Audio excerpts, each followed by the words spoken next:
Untuk membuktikan bahwa Gunung Ailao adalah tempat yang memiliki energi spiritual yang baik di Tiongkok, saya langsung menggali lubang dan menguburkan diri saya di dalamnya. Dan di atasnya saya membangun sebuah makam yang sangat memuaskan. Tepat 1000 tahun kemudian, ketika orang-orang membuka makam X, mereka tidak menemukan sisa-sisa makhluk legendaris tersebut. Juga tidak ada yang disebut sebagai relik. Hanya ada seorang raja zombie 1000 tahun yang hampir berubah menjadi makhluk penyebab kekeringan. Saat itu adalah tengah hari saat matahari berada di puncaknya. Lokasi makam kuno di dalam Gunung Ailao. Sebuah rombongan yang terdiri dari 7 orang datang ke sini. Mereka semua berasal dari departemen paling misterius di Daxia, yaitu Biro 749. Energi negatif ini sangat berat. Seorang gadis muda menutup mulutnya dan berseru. Makam kuno di depan sudah lama disambar petir menjadi sebuah tumpukan kuburan yang hancur. Menunjukkan sudut dari sebuah peti mati yang terkubur. Energi negatif yang pekat berasal dari sini. Bahkan di tengah hari saat energi positif paling kuat, energi negatif tidak bisa dihilangkan. Tidak perlu berpikir lagi, tahu bahwa isi peti mati itu pasti luar biasa. 2 orang parubaya yang memimpin melangkah maju. Mengamati peti mati dari jarak 4 atau 5 meter di atas kuburan. Sebuah sudut peti mati terlihat dari dalam peti. Terlihat samar-samar sebuah kepala yang kering dan kurus. Guru, bagaimana? Gadis muda yang sebelumnya bertanya dengan penasaran. Keadaan tidak terlalu baik. Salah satu pria parubaya mengerutkan dahi sambil menatap peti mati. Ini paling tidak adalah seorang raja zombie. Dan masih dalam tahap metamorfosis. Takutnya jika diberi beberapa hari lagi akan kembali menjadi makhluk mitos kering. Meskipun tidak bisa menjadi makhluk mitos kering, tetap akan kembali menghasilkan garis keturunan makhluk mitos kering. Seorang pria parubaya lainnya juga berkata. Mendengar itu, wajah orang lain langsung berubah. Mereka yang dikirim sebagai orang dari Biro 749. Tentu saja memahami makna dari istilah makhluk mitos kering. Apakah itu benar-benar makhluk mitos kering? Bukankah dikatakan bahwa sulit untuk menemukan zombie yang menjadi makhluk mitos kering di zaman ini? Seorang bocah muda berkata dengan terkejut. Itu karena sebelumnya ketika menemukan zombie, selalu segera ditangani. Tapi ini berbeda. Pria parubaya melirik anak laki-laki dan berkata, Gunung Ailao adalah kawasan konservasi alam. Hampir tidak ada yang datang. Dan makam kuno ini sangat tersembunyi. Seandainya tidak ada yang menemukannya secara kebetulan, tidak akan ada yang menyadari keberadaannya. Makam kuno ini mungkin sudah ada selama 4-500 tahun. His. Orang lain yang mendengar merasa terkejut dan menghela napas dingin. Makhluk hantu yang telah berlatih selama 4-500 tahun. Bahkan seekor babi pun bisa berlatih menjadi raja babi. Pria parubaya lainnya melihat kompas di tangannya. Kompas itu kemudian melihat lingkungan sekitar makam kuno. Raja zombie ini sangat pandai memilih tempat. Tempat ini dikelilingi gunung, bertemu di persimpangan pegunungan. Seperti 9 naga bermain dengan mutiara. Ini adalah tempat yang memiliki energi spiritual yang baik yang tiada tara. Cukup layak sebagai makam kaisar kuno. Tak heran jika Raja Zombie ini dapat mengalami kemunduran evolusi menjadi makhluk pengganggu kekeringan. Raja Zombie membalikan keseimbangan energi positif dan negatif di tempat ini menjadi titik angin jahat. 9 naga berubah menjadi naga jahat. Sulit untuk tidak menjadi makhluk yang menyebabkan kekeringan. Gadis muda itu mengernyitkan dahi dan berkata, Guru, ayo kita segera bertindak. Selagi Raja Zombie belum berubah menjadi makhluk yang menyebabkan kekeringan, kita harus mengekangnya di dalam buayan. Pria parubaya itu mengangguk mendengar kata-kata itu. Kalian laporkan situasi di sini ke Biro 749. Suruh mereka menghubungi penjaga malam untuk datang. Meskipun Raja Zombie pada saat berubah menjadi makhluk yang menyebabkan kekeringan adalah saat terlemahnya. Tapi bagaimanapun juga, dia adalah Raja Zombie. Aku dan Lao Chen bekerja sama belum tentu bisa menghadapinya. Jika tiba-tiba di sini, penjaga malam bisa datang dengan cepat untuk mencegah situasi memburuk. Suara pria parubaya itu serius. Gadis muda itu terkejut mendengar kata-kata itu. Tidak berani bersantai. Dia segera berlari untuk mengambil alat spiritual. Pria parubaya itu juga tidak tinggal diam. Dia berdiskusi dengan pria parubaya lainnya tentang bagaimana menghadapi Raja Zombie. Dan memerintahkan sisa tangga untuk menyiapkan tempat. Segala sesuatunya sudah siap pada waktu sore. Cahaya senja di langit merah seperti darah. Dikelilingi oleh hutan yang tenang, membuat suasana terasa mencekam. Guru, saya sudah siap di sini. Apakah ada yang masih diperlukan? Gadis muda itu menghapus keringat di dahinya dan berjalan mendekat. Pria parubaya itu menghitung dengan jari dan berkata, tidak perlu lagi. Suruh Azhen untuk membeli makanan. Orang-orang yang tersisa harus menjaga keempat arah di sekitar makam zombie. Lao Chen, kamu dan saya akan menjaga pusat formasi. Chen tua mengelus janggutnya. Sesekali dia melihat ke arah makam. Lao Mu, kapan penjaga malam akan datang? Pria parubaya yang dikenal sebagai Oldwood. Tadi dari kantor 749 menelepon saya. Penjaga malam setidaknya baru bisa sampai besok. Dia melihat Lao Chen tampak khawatir. Hanya dengan kita berdua, pendeta berwarna kuning ini. Memang tidak cukup untuk menghadapi Raja Zombie. Setidaknya harus ada pendeta berbaju merah. Namun, Raja Zombie akan berevolusi dalam 2 atau 3 hari lagi. Kita bisa sepenuhnya menunggu penjaga malam datang. Guntur.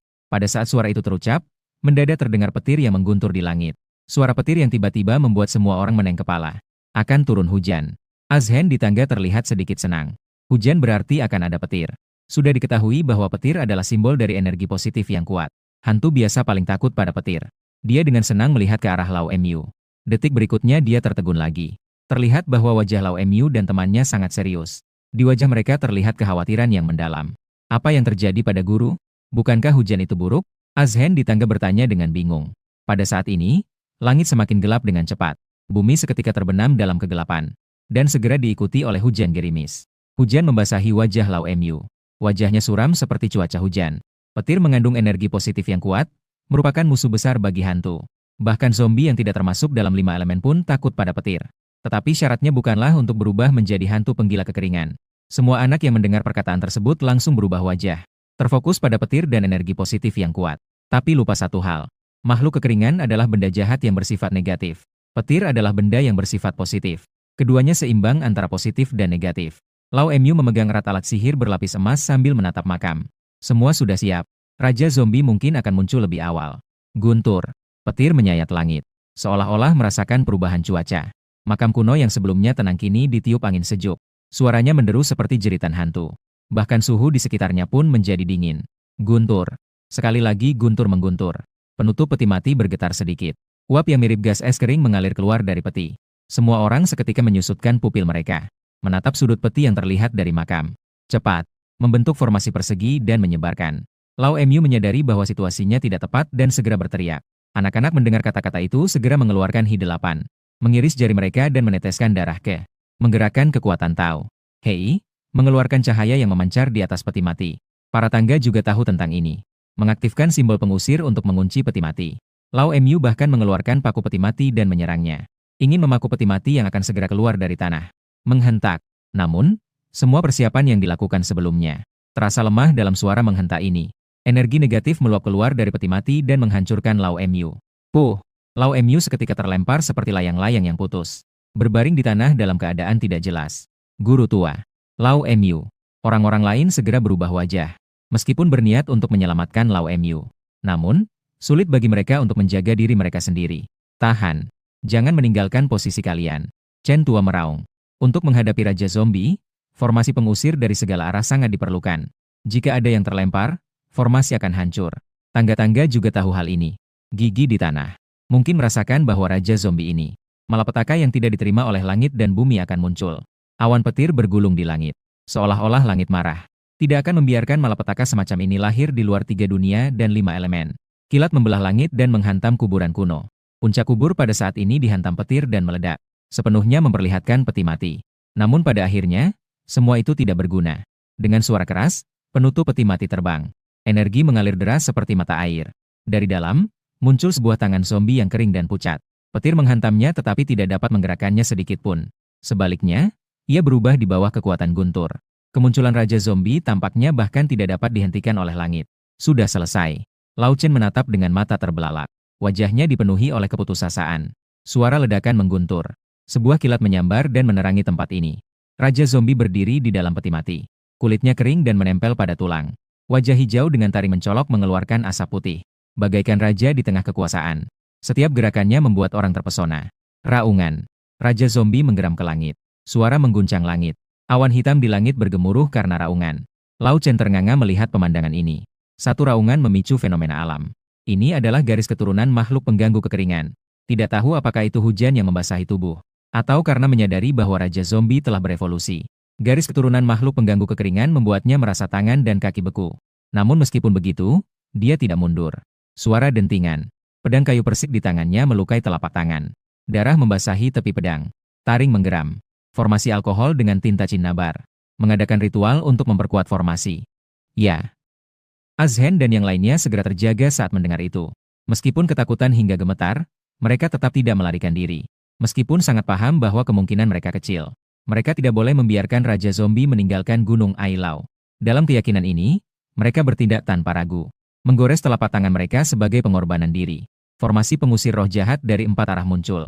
Cahaya terang yang menyilaukan menenggelamkan Raja Zombie. Namun, meskipun sangat besar, hasilnya sangat sedikit. Raja Zombie hanya mengeluarkan suara mendesis dari kulitnya. Selain suara, Tidak ada sedikit pun kerusakan. Bahkan Lao Mu yang tidak jelas keberadaannya terbangun di tengah keributan ini. Dia tidak peduli dengan lukanya sendiri. Dia menyeret tubuhnya dan bekerja sama dengan Lao Chen untuk memperkuat titik formasi. Namun tetap tidak dapat menggoyang Raja Zombie. Lao Chen dan Lao Mu menatap pemandangan ini dengan sedikit ketakutan di mata mereka. Raja Zombie memutar lehernya dengan suara berderak. Dia menatap Lao Chen, dan keduanya menghembuskan napas berat. Dalam sekejap, ia melompat melewati beberapa meter. Melompat langsung dari peti mati ke udara. Dia jatuh di depan Lao Chen dan yang lainnya dalam tatapan terkejut. Dia mengulurkan kedua tangannya dan menangkap bahu Lao Chen dan Lao Mu. Ah! Jeritan memilukan mengoyak langit. Jari Raja Zombie menembus bahu dua orang. Segar seperti spons yang dihisap oleh jari-jari kering. Guru. Murid-murid sangat khawatir melihatnya. Namun itu hanya dapat dipersembahkan pada susunan ajaib. Berusaha untuk mengusir Raja Zombie. Namun, tubuh Raja Zombie yang berevolusi menjadi makhluk kekeringan tak tertandingi. Formasi pengusir roh jahat hanya bisa menggelitiknya. Tepat pada saat yang sangat kritis ini, sebuah pedang emas yang terbuat dari koin perunggu meluncur seperti panah. Tembakan itu menghantam dada Raja Zombie dan mendorongnya mundur. Para pengamat secara naluriah melihat ke arah datangnya pedang emas. Seketika wajah mereka berseri-seri. Sebuah sosok seolah-olah melayang seperti capung, melintasi hutan dan melangkah cepat di atas daun. Yang datang adalah seorang pria paruh baya. Ia menggabungkan kedua jarinya dan menunjuk. Pedang emas terbang otomatis menuju Raja Zombie. Beberapa pedang emas di punggungnya juga terbang keluar. Itu adalah penjaga malam. Melihat situasi itu, Lao Chen juga terkejut. Wakil Kepala Maoshan, Pendeta Merah Zhang Feng. Tidak disangka penjaga malam yang dipanggil oleh Biro 749 adalah dia. Lao Mu juga mengenali identitas penjaga malam itu. Para anak tangga mendengar kata-kata Lao Chen dan merasa senang. Namun mereka terlalu sibuk merayakan. Sama sekali tidak memperhatikan tanah di lokasi makam kuno. Sedang bergetar seolah ada yang menarik napas. Tampaknya ada sesuatu yang akan muncul dari bawah tanah. Kamu membantuku. Saya datang untuk menghadapinya. Begitu penjaga malam Zhang Feng tiba. Tanpa banyak bicara, dia langsung terlibat pertempuran dengan Raja Zombie. Raungan. Seiring dengan suara pertempuran antara keduanya, gema raungan Raja Zombie terus terdengar. Tempat makam kuno yang cekung semakin bergetar. Akhirnya muncul dari dalam tanah yang lebih dalam.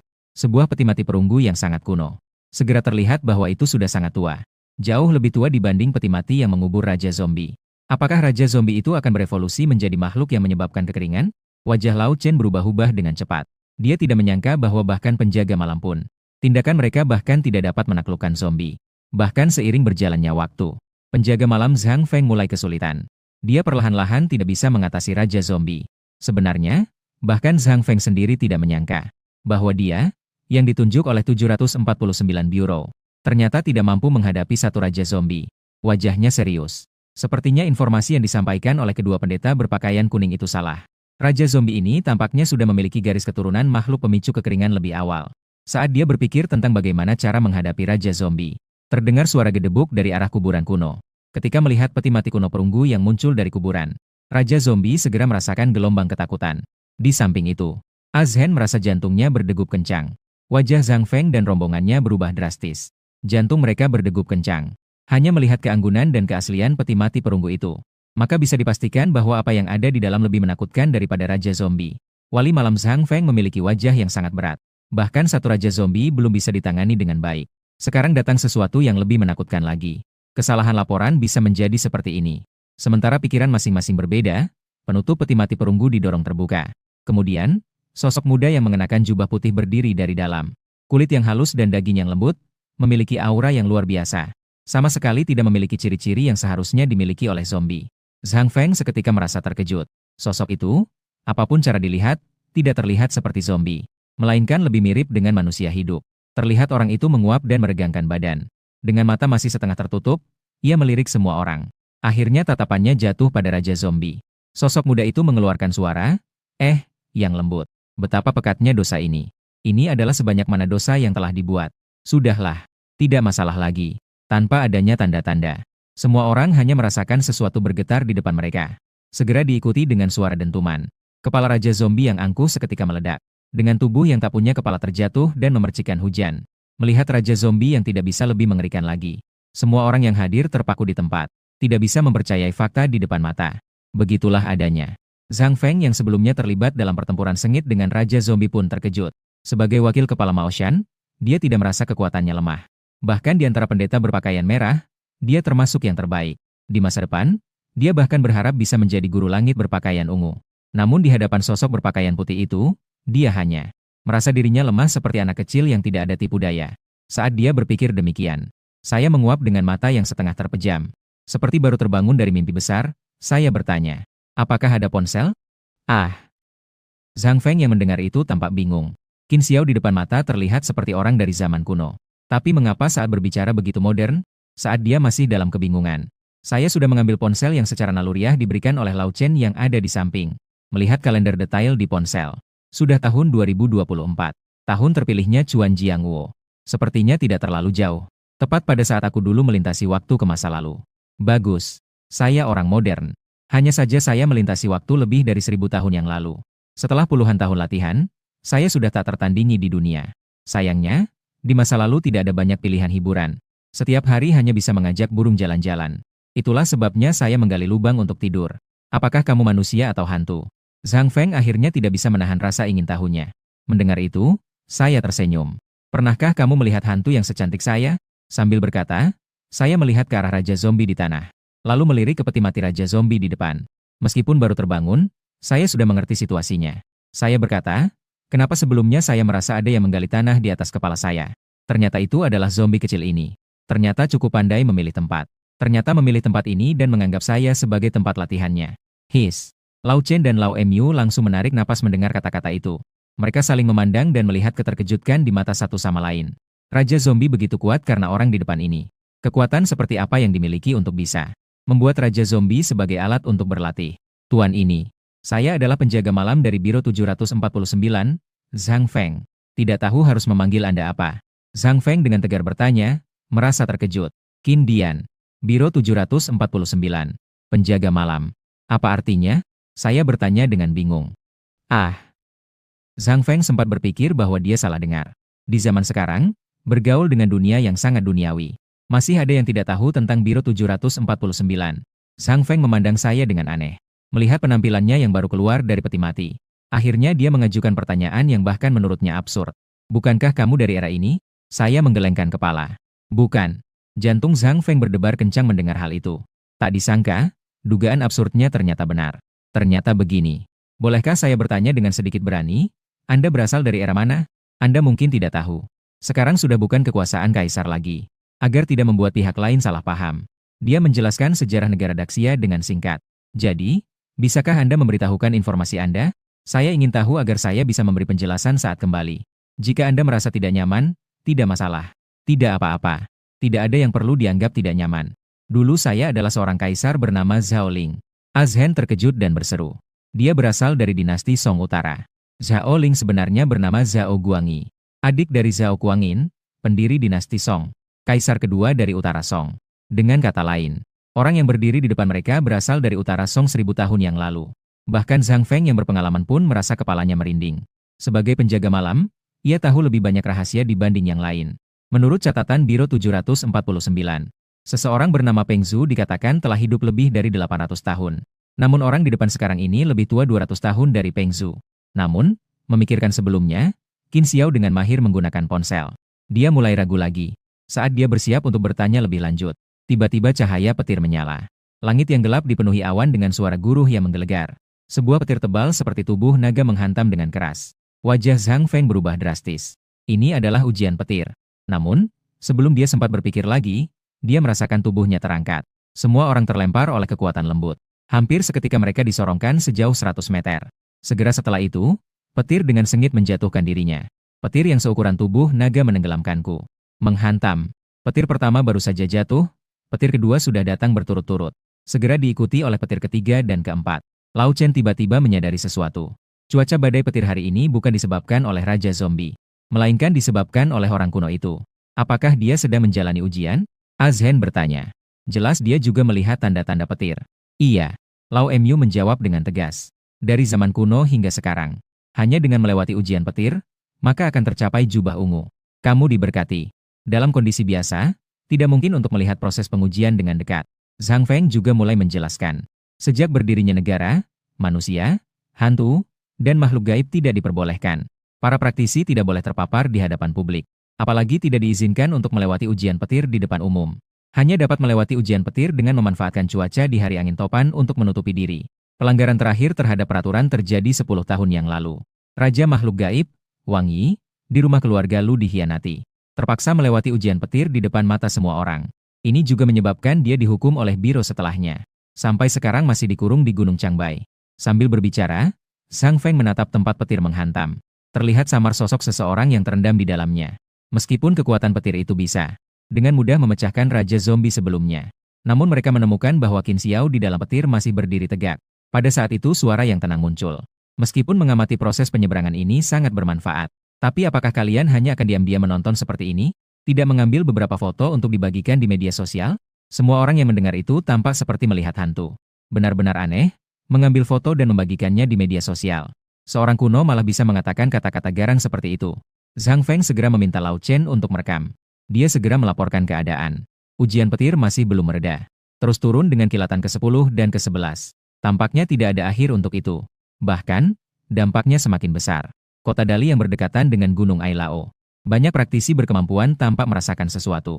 Mereka semua mulai memperhatikan arah Gunung Ailao. Seiring berjalannya waktu, awan petir seolah-olah mengungkap rahasia yang tersembunyi. Bukan hanya kota-kota yang berdekatan. Provinsi lain yang jauh dari Gunung Ailao. Bahkan daerah timur laut yang jauh pun merasakan. Markas Besar Biro 749 mengetahui tentang Qin Xiao. Menganggap serius melebihi 9 tahap ujian petir. Segera mengadakan rapat tingkat tertinggi. Linde dari Markas Besar Biro 749 memindai para eksekutif yang hadir. Semua. Apa pendapat kalian tentang penilaian bahaya Qin Xiao ini?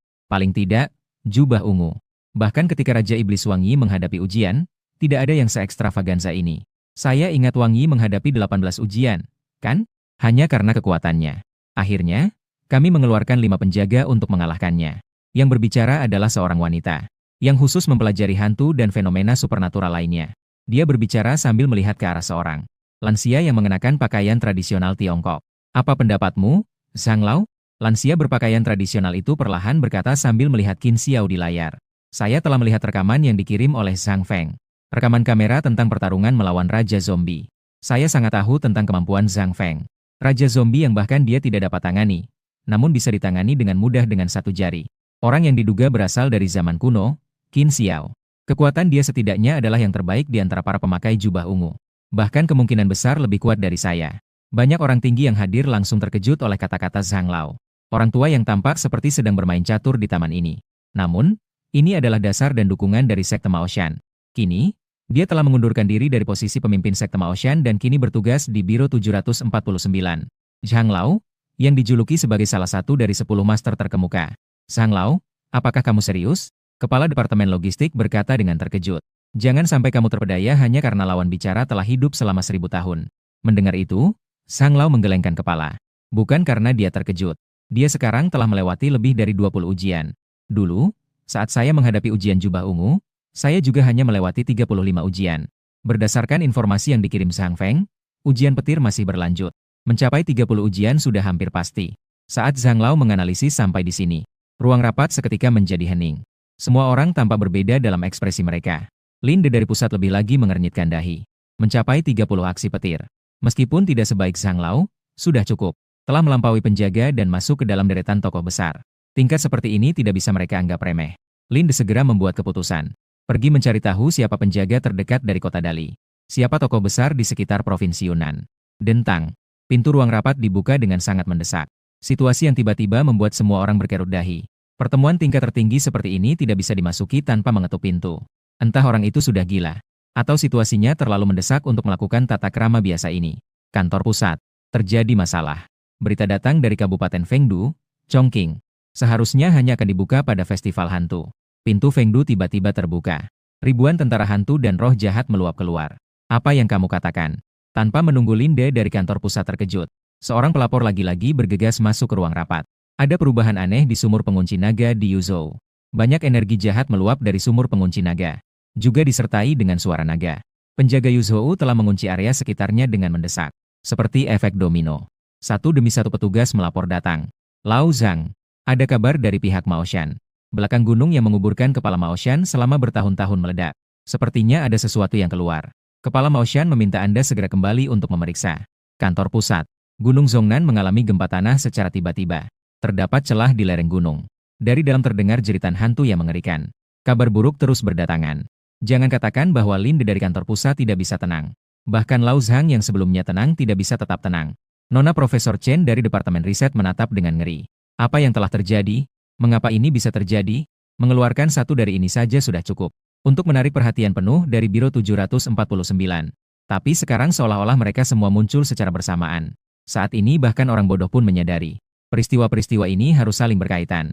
Itu pasti efek kupu-kupu yang dipicu oleh sesuatu. Tapi, apa gerangan hal itu? Apakah itu orang kuno 1000 tahun?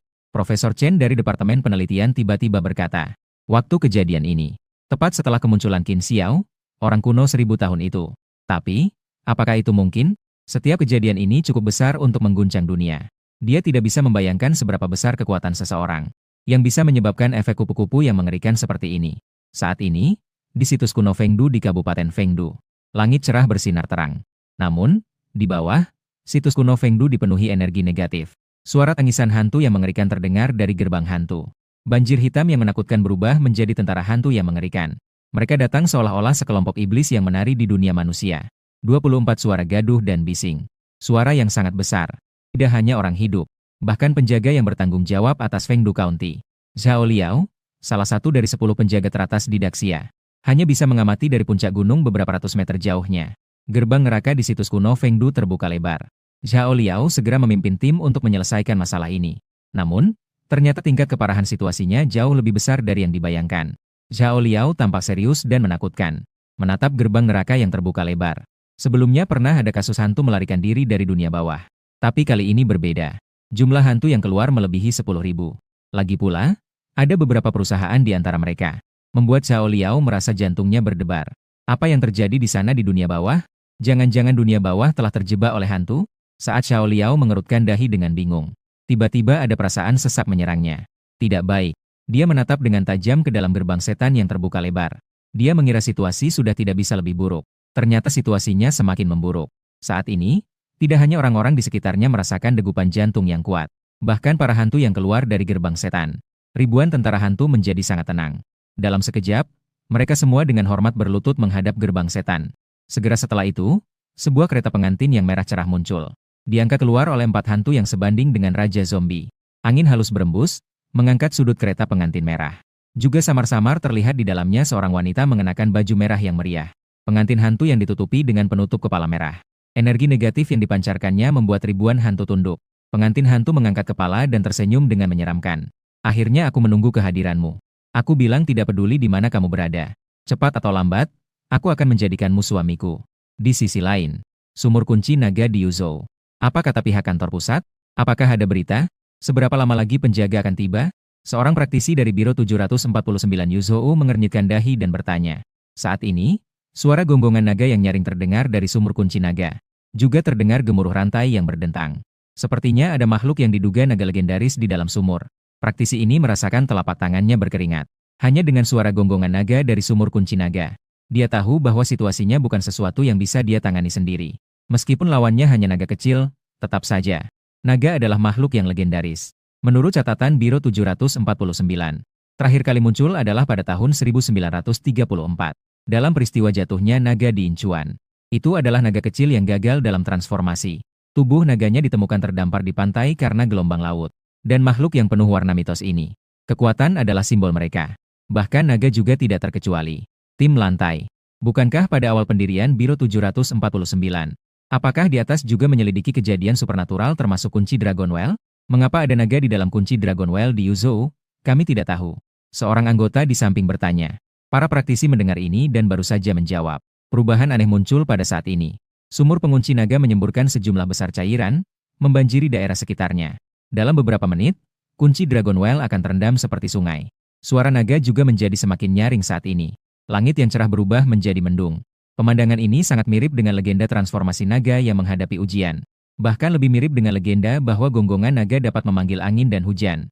Sayangnya, para praktisi di sini tidak mengerti bahasa naga. Jika tidak, mereka pasti dapat mengetahuinya. Itu adalah makhluk yang diduga naga di dalam kunci Dragon Well yang sedang bersemangat dan mengaum. Menunggu selama 1000 tahun.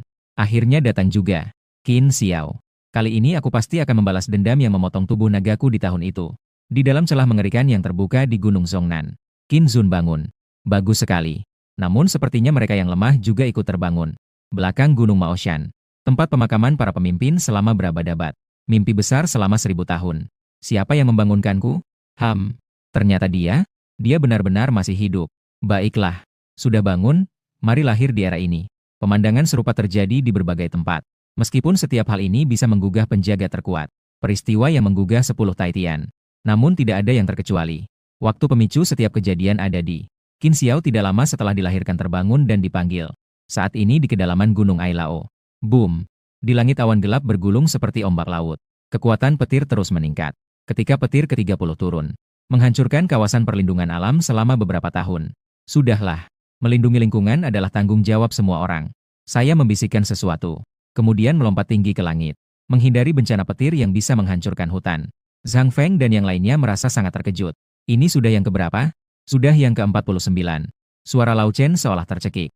Setelah kata-katanya diucapkan, suara guntur kembali terdengar. Kelopak mata Zhang Feng bergetar terus. Menurut pengetahuannya, dari 10 ahli, tidak ada yang mencapai lebih dari 50. Chen Tua melirik jalur kesengsaraan petir. Jika tidak, bicarakan dengan pihak pusat saja. Kirimkan 10 ahli ke sini. Ini sudah di luar kemampuan kita. Saya baru saja memberikan saran kepada pusat. Zhang Feng berkata dengan serius. Namun, ada sedikit masalah di pusat. Saat ini tidak ada ahli yang bisa dikirim. Penjaga pun belum tentu bisa dikirim. Dia tidak menyembunyikan informasi. Menginformasikan situasi darurat yang terjadi di seluruh negeri. Semua yang hadir langsung menunjukkan ekspresi terkejut. Pusat mengumumkan status darurat tertinggi dalam sejarah. Mengumpulkan 10 ahli dan penjaga untuk pergi. Tempat-tempat di seluruh negeri yang mengalami situasi darurat. Mengenai kami di sini. Kantor pusat meminta kami untuk menjaga Qin Xiao terlebih dahulu. Zhang Feng terdiam sejenak dan tersenyum pahit. Karena saat ini terlihat, meskipun Qin Xiao memiliki kekuatan tinggi, dia masih dalam batas aman. Lao Mu menggaruk kepalanya beberapa kali dengan sedikit kesal. Semoga kantor pusat segera menangani situasi di berbagai tempat. Kemudian bertanya pada Zhen yang ada di samping. Sebuah Zhen. Sudah berapa banyak kilat yang terjadi? Menguasai. Sudah yang ke-58. Baru saja suara itu selesai, kilat kembali menyambar. Sudah yang ke-59. Ketiga orang saling memandang. Dalam sekejap, mereka tidak tahu harus berkata apa. Jangan-jangan ini harus melewati 60 sambaran kilat. Apakah dia bukan manusia? Chen Tua kehilangan kesabaran. Jika aku mengingatnya dengan benar, di antara 10 ahli, sepertinya hanya ada 2 yang memiliki lebih dari 60 sambaran kilat. Pada saat itu, Lao Mu juga bersuara. Zhang Feng menghela nafas dan menjawab. Dalam ingatanku, hanya ada 2. Salah satu dari mereka bukanlah orang yang murni. Jadi, itu secara ketat bukanlah. Hanya satu orang yang melebihi 60 jumlah ujian petir. Zhen dengan jelas menyatakan keterkejutannya. Saya ingat guru pernah berkata, jumlah ujian petir selain terkait dengan ras makhluk hidup, juga terkait dengan bakat. Lalu bakat Qin Xiao, bukankah itu di antara 10 orang terbaik? Tiba-tiba, guntur yang menggelegar memotong pembicaraan mereka. Apakah ujian petir ini tidak ada habisnya? Saya akhirnya bangun. Saya bahkan belum makan tapi sudah disambar olehmu selama setengah jam. Tidak tahu apakah ini hanya ilusi. Guntur di langit tinggi seolah mendengar. Dengan cepat menjadi tenang. Seperti setelah hujan reda. Hujan deras berubah menjadi hujan kecil. Akhirnya menjadi jarang. Matahari bersinar melalui celah-celah awan menerangi hutan. Zhang Feng terkejut di tempat. Dia terdiam selama beberapa detik sebelum berbicara. Apakah ini sudah dihentikan? Dia bahkan meragukan apakah dia mendengar dengan benar. Saya pernah mendengar ada orang yang melalui lebih dari 60 atau bahkan 70 ujian petir. Tapi saya tidak pernah mendengar ada orang yang bisa menghentikan ujian petir. Chen Tua dan Mu Tua memiliki ide yang sama. Keduanya meragukan apakah telinga mereka ada yang salah. Bersamaan dengan hilangnya awan gelap, saya jatuh dari langit ke tanah. Zhang Feng dan yang lainnya segera menyambut melihat situasi itu. Pada saat yang sama, mereka terkejut menemukan mengalami ujian petir.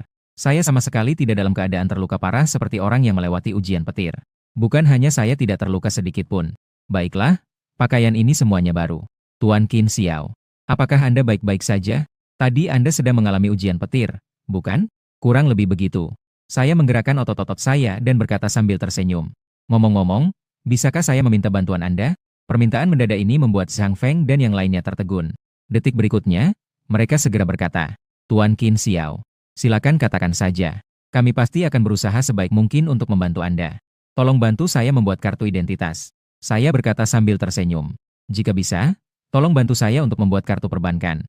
Zhang Feng dan yang lainnya mendengar itu semakin bingung. Apakah ini benar-benar orang dari zaman kuno? Selain tampak seperti manusia, perkataan dan perilakunya tidak ada sedikit pun terasa seperti orang kuno.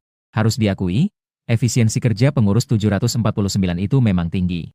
Dalam waktu kurang dari setengah hari, semuanya sudah beres. Saya menerima kartu identitas dan kartu perbankan sambil tersenyum puas. Karena kartu identitas sudah selesai. Aku tidak akan mengganggumu lagi. Zhang Feng terkejut mendengar itu. Tidak menyangka Qin Xiao sudah ingin pergi secepat ini. Saat itu, dia hanya fokus pada bagaimana cara untuk menahan Qin Xiao. Dia tidak menyadari bahwa saat saya mengucapkan kalimat itu, saya menoleh dan melihat ke arah dinding di depan. Tatapannya dalam. Tuan Qin Xiao, apakah Anda tidak mau tinggal sedikit lebih lama? Anda baru saja bangun, pasti tidak mengerti tentang dunia modern, kan? Anda bisa tinggal sementara di pengurus 749. Setelah Anda beradaptasi, tidak ada salahnya untuk pergi kemudian. Lau Mu dan Zhang Feng secara bergantian mencoba menahan. Saya mengalihkan tatapan saya ke kedua orang itu dan berkata, terutama karena saya ada urusan yang harus diselesaikan. Sambil berbicara, dia menunjuk pada peti mati perunggu yang dibawa bersamanya. Tolong bantu saya menjual peti mati kuno dan juga perhiasan emas dan perak di dalamnya. Baik di masa lalu maupun di masa kini. Saya lebih memahami rasionalitas sulit bergerak dari satu langkah. Oleh karena itu, saya harus lebih fokus. Saya telah menyiapkan beberapa perhiasan emas dan perak serta barang antik dan lukisan kuno. Untuk menghindari kebangkitan yang tidak berguna. Dan juga bisa membuat Zhang Feng dan yang lainnya merasa tenang. Lagi pula, kedua belah pihak bisa berhubungan melalui ini. Setelah itu, saya mencari alasan untuk pergi. Chen Tua mendesah. Apakah tidak baik membiarkan Tuan Qin Xiao pergi begitu saja? Jalan senyum pahit pohon tua. Jika tidak pergi, lalu bagaimana? Namun saya rasa, Tuan Qin Xiao, jika dapat mempercayakan kami untuk menjual barang antik dan lukisan. Jelas dia mempercayai kami. Zhang Feng mengangguk setuju. Bahkan proses untuk melewati tantangan harus ke atas. Orang yang takut merusak bunga tidak seburuk itu. Selain itu, saya akan melaporkan kepada yang di atas. Kami akan baik-baik saja jika kami menangani permintaan Tuan Qin Xiao dengan baik. Ini juga dianggap sebagai hubungan baik antara 749 Bureau dan Tuan Qin Xiao. Zhang Feng selesai berbicara dan mengeluarkan ponselnya. Sambil melihat pesan-pesan di ponselnya, ia berkata pelan. Dibandingkan dengan Tuan Qin Xiao yang mengatasi ancaman, lebih baik agar kantor mengerahkan lebih banyak tenaga untuk menangani keadaan darurat di berbagai tempat. Tadi baru saja ada berita yang masuk.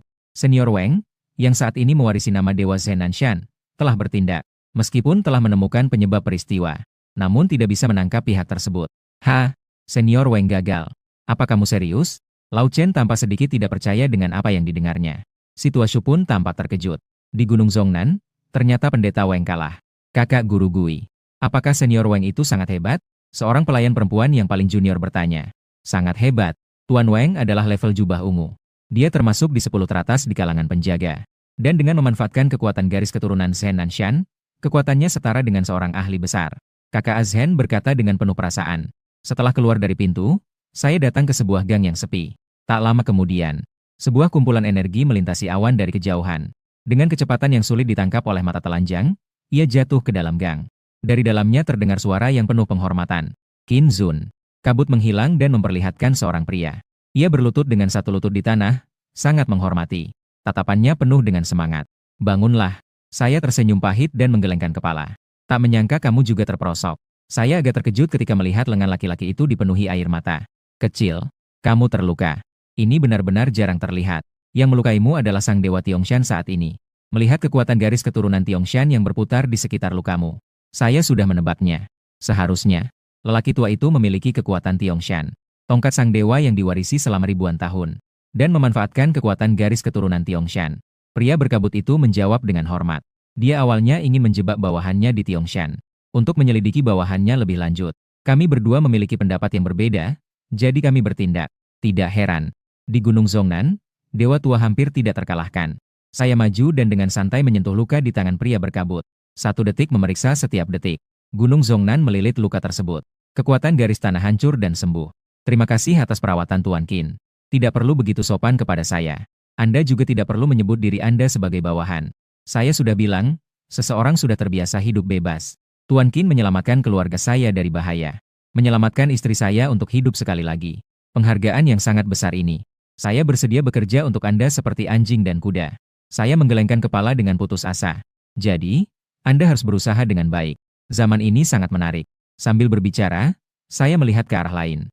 Tidak menyangka bahwa selain Anda, orang-orang itu masih ada. Seandainya tahu, saya tidak akan mengambil risiko. Jika Tuan Qin khawatir orang-orang itu mengganggu Anda bermain, bawahan akan menyelesaikannya. Maka tidak perlu. Jika kalian bertengkar, bagaimana saya bisa menikmati dengan baik? Kamu baik-baik saja mencari reinkarnasi istrimu untuk meneruskan hubunganmu. Jangan pedulikan aku. Bawahan mematuhi M. Pria berkabut menjawab dengan hormat. Aku menyeringai. Saran teman. Potong rambut dan ganti pakaian. Kalau tidak, kamu akan terlalu mencolok berjalan di jalanan seperti ini. Kalau tidak ada yang perlu, aku permisi dulu.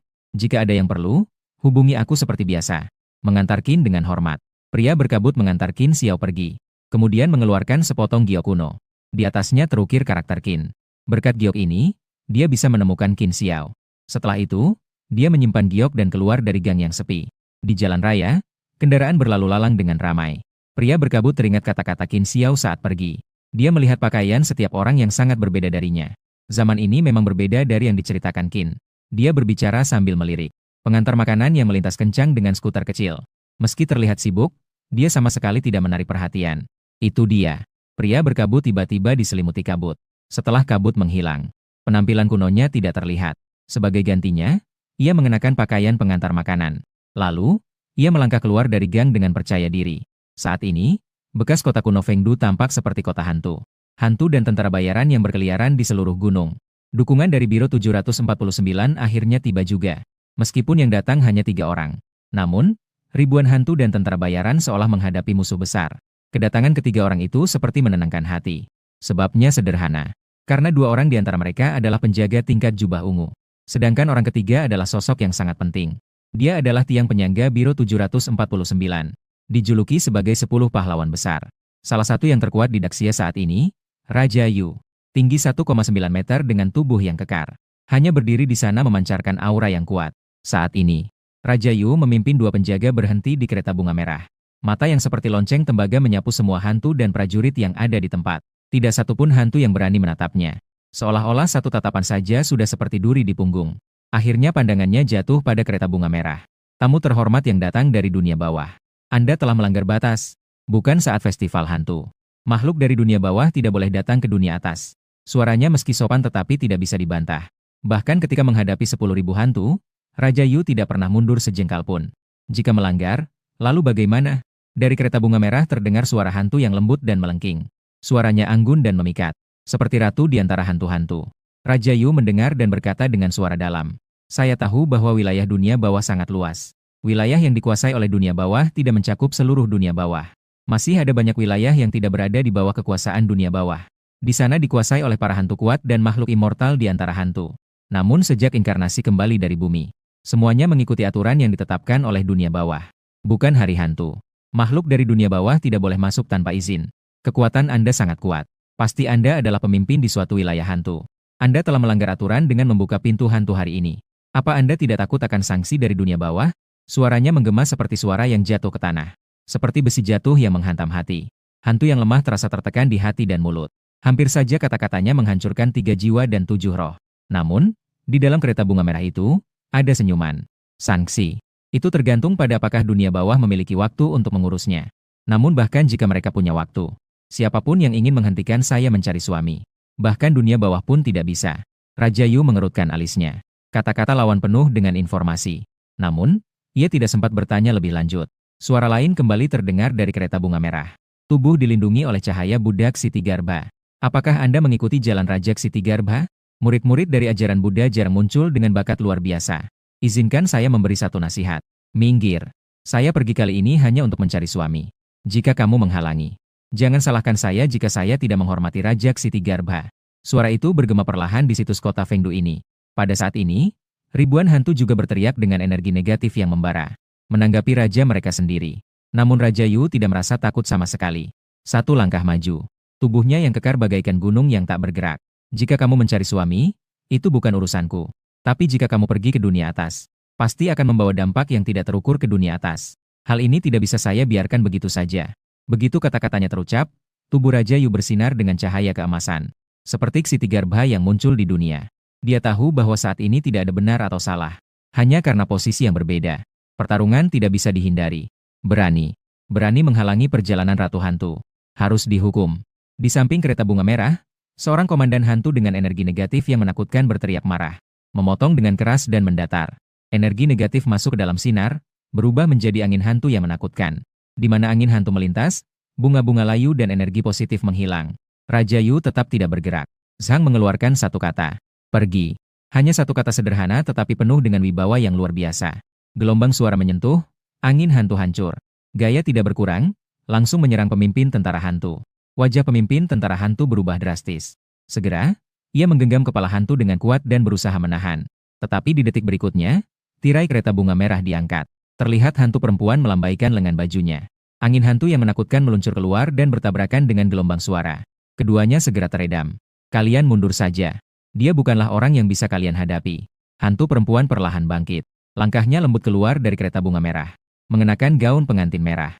Kepala ditutup dengan penutup merah yang tidak bergerak. Jelas ini adalah penampilan yang meriah. Namun, itu membuat orang merasakan getaran yang menyentuh jiwa. Raja Yu menatap tajam dengan kedua tangan disatukan. Cahaya Buddha bersinar pada saat ini. Segera setelah itu, 5 jari menyatu membentuk telapak tangan Buddha. Dia menepuk wajah Ratu Hantu yang ditutupi dengan kain merah. Namun, Ratu Hantu sama sekali tidak terkejut. Apakah ini yang disebut suamiku sebagai pengusiran fisik? Sambil membisikkan sesuatu, dia langsung menyerang. Tangan halus hantu diangkat. Dia menyambut tangan besar Raja Yu yang kasar dengan serangan langsung. Kedua belah pihak saling menghantam tangan dengan keras. Cahaya Buddha dan angin negatif menyapu seluruh tempat. Situs lama kota Fengdu di sekitar bergetar hebat akibat dampak ini. Orang-orang dari kantor polisi 749 mengawasi dari jauh. Mereka menatap dengan terkejut dan segera berkata, segera laporkan kepada kantor pusat. Yang keluar dari gerbang hantu adalah penguasa wilayah hantu. Telah mencapai tingkat master. Cahaya Buddha Raja Yu menyinari sekeliling. Hantu-hantu yang lebih lemah di sekitarnya terkena dampak. 3 jiwa dan 7 roh disucikan oleh cahaya Buddha. Setiap tamparan memiliki kekuatan yang mengerikan. Inilah salah satu dari 10 ahli terhebat, yang dikenal sebagai Wang Buddha tak bergerak. Dalam hal kekuatan fisik, Raja Yu mengatakan bahwa ia berada di urutan kedua. Tidak ada orang yang berani mengklaim sebagai yang pertama di seluruh situasi ini. Bahkan ada kabar bahwa saat Raja Yu menghadapi ujian petir, ia tidak terluka sedikit pun. Sebaliknya, ia justru berendam dan mendapatkan pengalaman petir yang menyegarkan. Namun, hantu yang keluar dari gerbang kematian ternyata mampu sebanding dengan Raja Yu. Dengan meledaknya pertempuran antara Raja Yu dan Ratu Hantu, puluhan ribu hantu jahat dan tentara bayaran mulai bergerak. Untungnya, 2 penjaga berhasil menghentikan beberapa pemimpin hantu. Raja Yu mengamati semuanya dengan seksama. Mata beliau berkilau seperti lonceng tembaga dengan cahaya Buddha yang bergetar. Membentuk bayangan budak Ksitigarbha yang megah. Bayangan Ksitigarbha melipat kedua tangan dalam bentuk doa. Suara damai Buddha Amitabha terdengar berbisik. Makhluk ilahi yang mendengarkan di bawahnya melolong ke langit. Situs kota kuno yang awalnya tampak seperti neraka tiba-tiba bersinar damai. Ribuan tentara hantu yang bergerak dengan gelisah. Roh jahat semuanya merasakan tubuh mereka terbakar. Ratu hantu memandang ke arah lengannya. Kulitnya yang pucat berbunyi seperti minyak terbakar. Wajah di balik penutup merah itu membuat alisnya sedikit berkerut. Lalu menunduk melihat tentara hantu dan roh jahat di bawah. Yang sedikit lebih lemah sudah terbakar seluruh tubuhnya. Perpustakaan Chen Yu. Suara jeritan roh jahat terus-menerus terdengar. Raja Di Huang adalah Buddha dari dunia bawah. Pernah berkata, jika aku tidak masuk neraka, siapa yang akan masuk neraka? Berjanji tidak akan menjadi Buddha sampai neraka kosong. Keyakinan menyatakan akan bertahan seumur hidup di dunia bawah. Jika ditanya Buddha mana yang paling mengendalikan hantu dan makhluk jahat, tentu Raja Di Huang. Saat ini, Raja Yu benar-benar seperti Raja Di Huang yang hidup. Seluruh tubuhnya bersinar dengan cahaya Buddha. Suara, Amitabha, terdengar. Lalu akan menyelamatkan tentara hantu dan roh jahat yang hadir di sana. Dia adalah orang yang paling berbakat yang pernah saya lihat dalam perjalanan mengikuti jalan jiwa sekuler terkuat yang pernah saya lihat sampai sekarang. Dia adalah orang yang paling berbakat yang pernah saya lihat dalam perjalanan di jalan Buddha Ksitigarbha. Saya kira saya mengerti mengapa orang-orang di dunia ini mengirimmu ke sini. Suara lembut dari Ratu Hantu terdengar. Itu terlalu memuji. Cahaya Bodhisattva Ksitigarbha dari Raja Yu semakin bersinar terang. Biro 749 mengirim saya ke sini. Memang karena saya adalah yang paling menahan hantu dan roh jahat di antara 10 ahli. Jadi, Yang Mulia sebaiknya kembali ke pintu hantu. Saya juga tidak ingin menambah bencana. Namun, saat dia mengucapkan kata-kata itu, terdengar suara lembut dari Ratu Hantu. Saya mengakui kamu hebat, tapi itu tidak berarti saya tidak bisa menghadapimu. Saya hanya meniru suami saya. Dia suka melihat kelebihan musuh terlebih dahulu. Guntur. Energi negatif di atas kepalanya berkumpul menjadi awan. Dalam beberapa detik, itu berkumpul menjadi awan gelap yang menyelimuti langit. Tidak hanya itu, energi negatif semakin menyebar ke segala arah. Begitu tebal hingga visibilitas menurun. Kabut energi negatif melintas. Bayangan gaun pengantin merah yang mencolok dari Ratu Hantu menghilang. Hanya suaranya yang terdengar dari segala arah. Suamiku pernah berkata, hanya dengan melihat kelebihan musuh, barulah kita bisa mengetahui kekuatan musuh. Kita juga bisa memahami kekurangan diri sendiri. Baik itu Raja Yu maupun 2 penjaga. Semuanya merasakan suara Ratu Hantu seperti bisikan di telinga. Benar-benar membuat merinding. Wajah Raja Yu mendadak serius. Ia waspada terhadap sekelilingnya. Saat pertama kali bertemu, suamiku pernah berkata, kekuatanku cukup besar. Namun, aku paling takut menghadapi orang-orang Buddha. Karena jalan Buddha yang paling bersinar paling dapat mengekang diriku. Menyebut suami, suara ratu hantu mengandung makna mendalam. Tapi tidak ada satupun yang merasa itu menyenangkan. Yang ada hanyalah membuat merinding. Raja Yu merasakan alarm di dalam hatinya berbunyi. Ia mengeluarkan cahaya Buddha dari Raja Dihua ke maksimal. Membentuk area vakum sejauh 10 meter di sekelilingnya. Di dalam area, damai dan tenang. Di luar area, angin negatif membara. Seolah-olah dua dunia yang sangat berbeda. Namun dengan cepat, seperti kejernihan yang terkontaminasi. 10 meter menjadi 9 meter, 8 meter. Seiring dengan suara demi suara dari Ratu Hantu. Energi negatif di sekitar perlahan-lahan berubah menjadi merah. Seperti gaun pengantin merah yang cerah. Ketika Anda bertemu dengan seorang guru Buddha, terutama yang telah mencapai tubuh emas dan relik, meskipun kekuatanku sangat besar, bertemu dengan yang setara saja, aku masih lebih lemah sedikit. Jawaban yang aku berikan saat itu adalah tidak ada cara. Segala sesuatu di antara langit dan bumi saling melahirkan dan mengalahkan. Namun suamiku berkata bahwa saling melahirkan dan mengalahkan tidaklah mutlak. Dia mengajarkanku bagaimana membalikkan untuk mengendalikan orang-orang Buddha. Mendengar kata-kata Ratu Hantu, hati Raja Yu terasa berat. Langsung merasakan ada sesuatu yang tidak baik. Istriku, deitiku. Tiba-tiba terdengar suara yang penuh makna. Raja Yu mengangkat alisnya dan melihat ke arah suara. Yang bersuara adalah dua penjaga yang datang bersamanya. Mereka kehilangan fokus di bawah pengaruh energi negatif. Raja Yu berniat untuk menyelamatkan kedua orang itu. Namun dia mendapati bahwa jangkauan cahaya Buddhanya sudah tergerus hingga tersisa hanya 5 meter. Dan energi negatif di sekitarnya terlalu pekat. Membuatnya merasa seperti terjebak dalam lumpur. Amitabha. Dia tidak berani lengah. Segera duduk bersila di tempat dengan satu tangan di atas. Tangan lainnya mengumpulkan cahaya Buddha menjadi untaian. Saat berputar, seolah tidak bergerak seperti patung Buddha Ksitigarbha. Raja Yu ternyata mengeluarkan seluruh kekuatannya. Pemimpin Subiro melihat dan terkejut terus-menerus. Untuk menghindari terkena dampak, dia kemudian menjauh begitu energi negatif yang cerah muncul. Dia menjaga jarak yang sangat jauh. Sejak Raja Yu terkenal sebagai salah satu dari 10 ahli. Itu adalah pertama kalinya dia melihat Raja Yu mengeluarkan seluruh kekuatan. Sementara itu, Raja Yu yang mengeluarkan seluruh kekuatannya membuat cahaya Buddha stabil dalam jangkauan 5 meter. Namun, meskipun begitu, Raja Yu yang melafalkan mantra Ksitigarbha tetap saja mengerutkan kening. Untuk mencari sebabnya, dia menemukan suara hantu di telinganya menghilang. Yang menggantikannya adalah suara yang familiar. Itu adalah cinta pertamanya yang telah pergi. Pada saat yang sama, sosok cantik melangkah keluar dari gerbang hantu. Dia begitu takut pada makhluk hantu di sekelilingnya sampai menangis seperti bunga pir yang basah. Itulah cinta pertamanya. Dalam ajaran Buddha, untuk mencapai cahaya tertinggi perlu melepaskan 7 dan 6. Tapi suami pernah berkata, sebagai manusia, tidak mungkin bisa melepaskan 7 dan 6. Terutama sekali, suara hantu itu disertai dengan cinta pertamanya. Suara bantuan yang putus asa bergema lembut.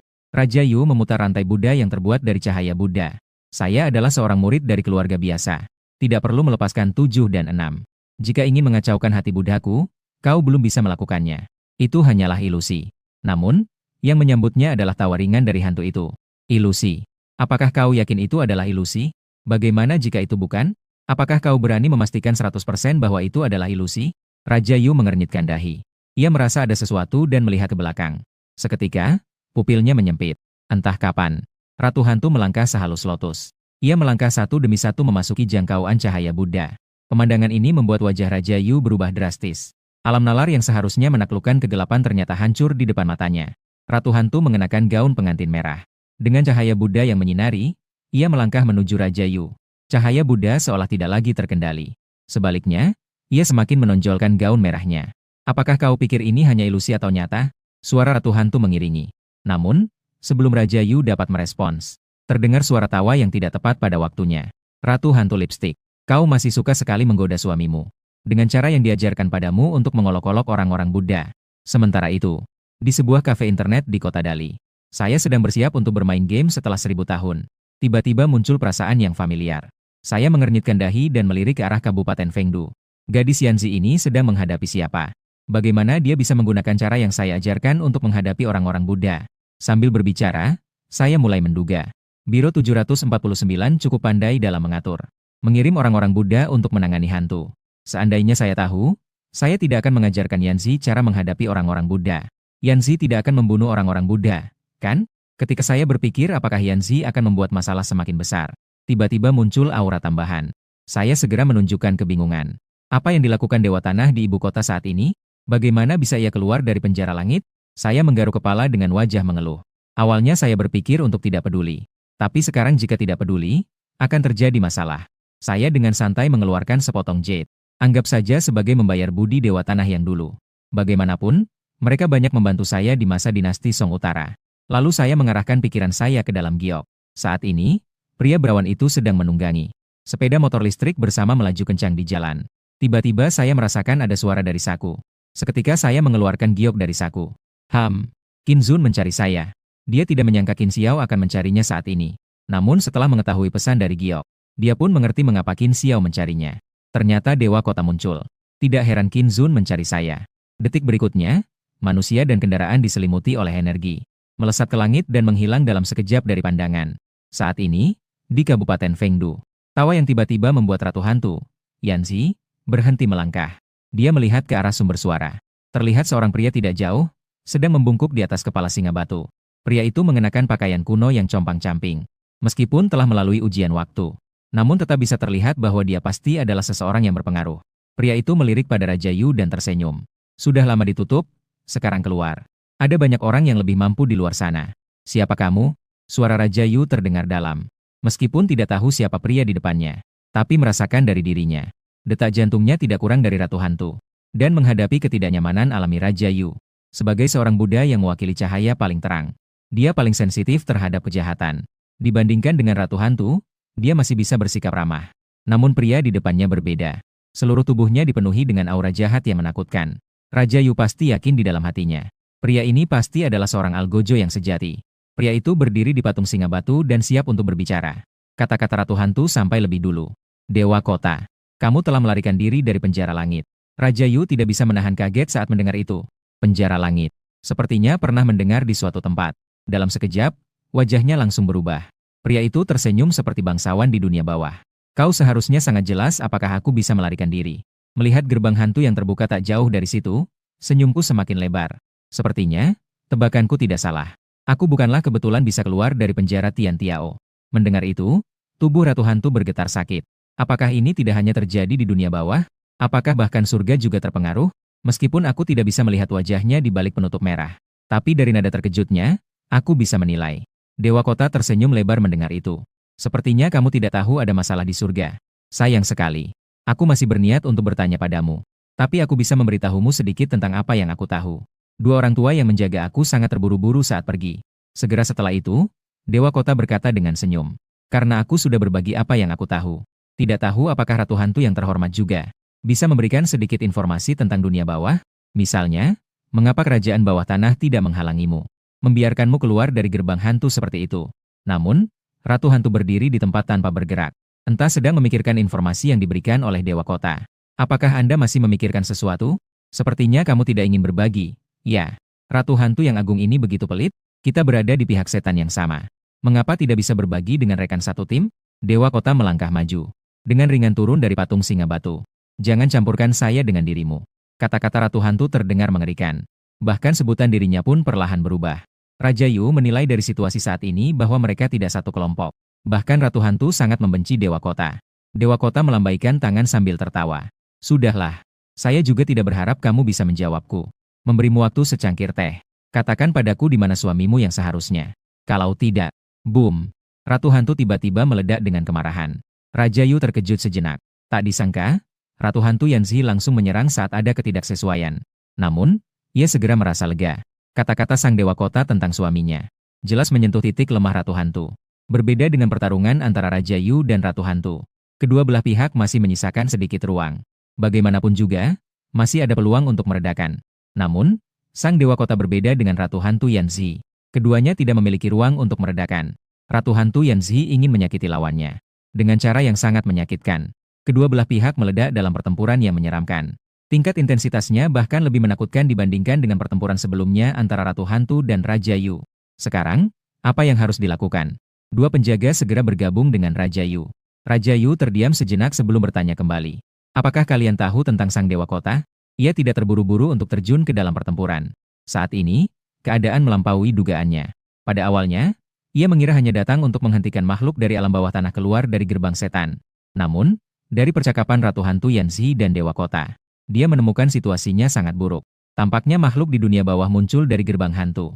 Ini bukan karena kelalaian dunia bawah. Tetapi ada sesuatu yang besar terjadi di dunia bawah. Sepertinya saya pernah mendengar tentang Dewa Kota sebelumnya. Yang berbicara adalah seorang penjaga tua. Senioritasnya bahkan lebih besar dari Yu Fei. Saya pernah membaca buku kuno tentang bagaimana makhluk gaib berlatih di zaman kuno. Selain 5 dewa di timur laut yang dipuja, selain cara resmi yang melelahkan untuk berlatih, ada satu lagi cara latihan yang jahat, yaitu dengan cara menjadikan sarang burung lain milik sendiri. Saya tahu tentang apa yang kamu katakan. Mengusir dewa rumah yang dipuja di beberapa kuil dan mengklaimnya sebagai milik sendiri. Dengan cara itu, mencuri ritual orang lain untuk berlatih, kan? Saat Yu Wang berbicara, sambil mengawasi pertempuran antara Ratu Hantu dan Dewa Kota, penjaga tua itu mengangguk dan berkata, secara umum, menjaga sarang burung biasanya terjadi di kuil kecil yang terpencil. Tetapi saya pernah melihat ada catatan di buku kuno. Konon pada masa dinasti Song Utara, ada seorang dewa kota. Penjajah mengambil alih, menikmati persembahan warga desa selama 100 tahun. Awalnya saya penasaran dengan catatan buku kuno ini. Untuk itu saya merujuk banyak catatan literatur. Ingin memastikan apakah hal ini benar-benar terjadi. Tapi hanya menemukan catatan terkait dalam sebuah sejarah liar. Dikatakan ada dewa yang disamarkan, menikmati pengabdian persembahan selama ratusan tahun. Dewa tanah setempat tidak pernah menyadari kunjungan malam di dunia bawah. Kemudian seorang pemuda desa merasa ada yang tidak beres, menghadapkan dewa palsu pada hukum. Sejarah liar ini memiliki kesamaan dengan penangkapan dewa kota. Sayangnya, isi sejarah liar ini tidak jelas. Saya tidak dapat menentukan apakah keduanya adalah hal yang sama. Penjaga tua itu berbicara sambil melihat ke arah dewa kota yang sedang bertarung dengan Ratu Hantu. Dalam pandangan, dewa kota melambaikan tangan besarnya. Dari lengan bajunya mengeluarkan kekuatan damai yang besar. Kekuatan ini bukan milik Buddha maupun Tao. Juga bukan aura roh jahat. Dipenuhi dengan kedamaian dan ketenangan. Bahkan mengeluarkan aroma yang menenangkan. Seperti aroma di dalam kuil. Ini adalah kekuatan dari persembahan. Saat ini, penjaga tua memiliki keyakinan sekitar 6 atau 7 bagian. Dewa kota mungkin adalah yang tercatat dalam kitab kuno. Dewa kota mungkin adalah dewa palsu yang menggantikan. Raja Yu menyipitkan matanya dan berkata pelan. Jika benar begitu, dia terkurung dalam legenda. Di dalam kurungan hukum langit jadi masuk akal. Dewa kota pasti telah melanggar hukum langit. Saat itu, keseimbangan pertempuran antara Ratu Hantu dan Dewa Kota terputus. Terlihat Ratu Hantu mundur terus-menerus. Lengan gaun pengantin merah terbakar oleh persembahan. Jika bisa dibilang, orang-orang Buddha mengendalikan makhluk halus. Maka, kekuatan persembahan adalah penghalang yang lebih tinggi. Persembahan adalah keyakinan seluruh rakyat. Bahkan sekuat Ratu Hantu pun sulit untuk menahan. Dewa Kota melihat luka besar di perutnya dan tertawa. Dalam 3 hari, harus lebih diperhatikan. Sudah cukup lama sejak Ratu Hantu 1000 tahun datang. Aku kira mencari orang yang tepat itu sulit. Menanyakan padamu adalah cara paling mudah. Itu salahku. Jika bukan karena kekuatan persembahan dupa, kita pasti sudah musnah. Lalu kekuatan dupa mengalir melalui luka itu. Luka besar itu seketika sembuh. Raja Yu melihat dengan dahi berkerut. Tak heran ia merasa tak nyaman di dekat Dewa Kota. Kekuatan persembahan dupa merupakan kekuatan yang unggul dalam agama Buddha. Terlahir terikat. Apakah kamu ingin membantu? Lao Zhengshou bertanya lagi. Kini telah dipastikan bahwa Dewa Kota adalah roh yang dihukum dan dipenjara di dalamnya. Daripada membiarkan Dewa Kota mengendalikan Ratu Hantu, lebih baik membantu dia menghadapinya. Saat itu baru kita bicarakan tentang pintu hantu dengan Ratu Hantu. Bocah kecil, kamu bicara terlalu banyak. Aku sarankan kalian sebaiknya tetap di samping saja. Dewa Kota menoleh ke arah penjaga kota tua. Senyumnya masih tersimpan di wajahnya. Urusan kalian di dunia ini, aku tidak akan campur tangan. Aku hanya ingin menemukan orang yang tepat untuk menyelesaikan perhitungan. Jika kalian ikut campur, saya tidak bisa menjamin apakah itu akan melibatkan duniawi. Yu Wang menyipitkan mata dan menatap tajam sang Dewa Kota. Jika tidak mempengaruhi duniawi, hanya untuk balas dendam, 749 tidak perlu ikut campur. Tanpa menunggu jawaban Raja Yu, hantu wanita itu mendengus. Kamu bahkan tidak bisa menghadapiku. Bagaimana berani kamu mengganggu suamiku? Suamiku mampu memahami kebenaran di balik gelar Dewa Kotamu saat itu. Dengan mudah memasukkanmu ke dalam penjara aturan langit. Apakah kamu merasa setelah 1000 tahun kamu mampu menghadap suamiku? Sangat konyol. Mendengar ini, Dewa Kota tersenyum lebih lebar. Apakah bisa menghadapinya? Itu akan terlihat saat bertemu suamimu. 1000 tahun.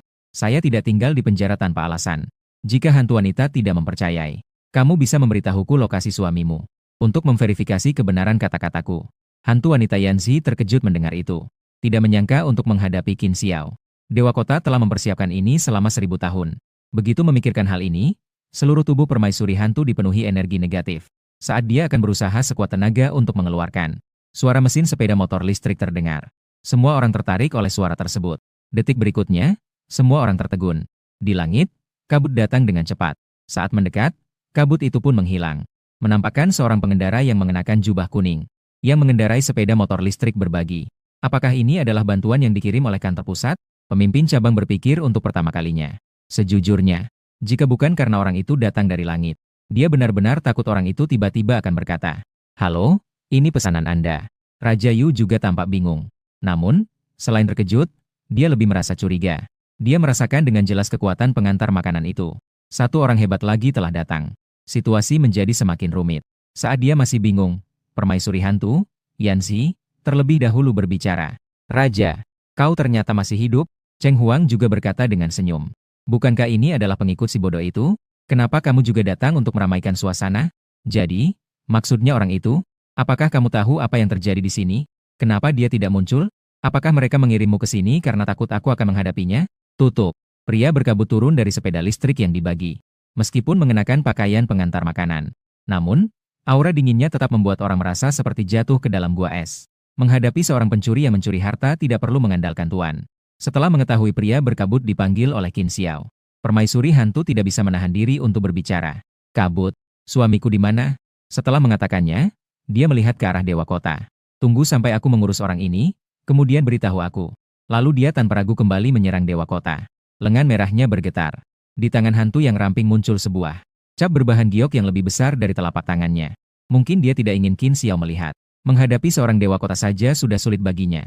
Dia langsung memilih untuk mengeluarkan kartu as. Cap 10 penguasa neraka.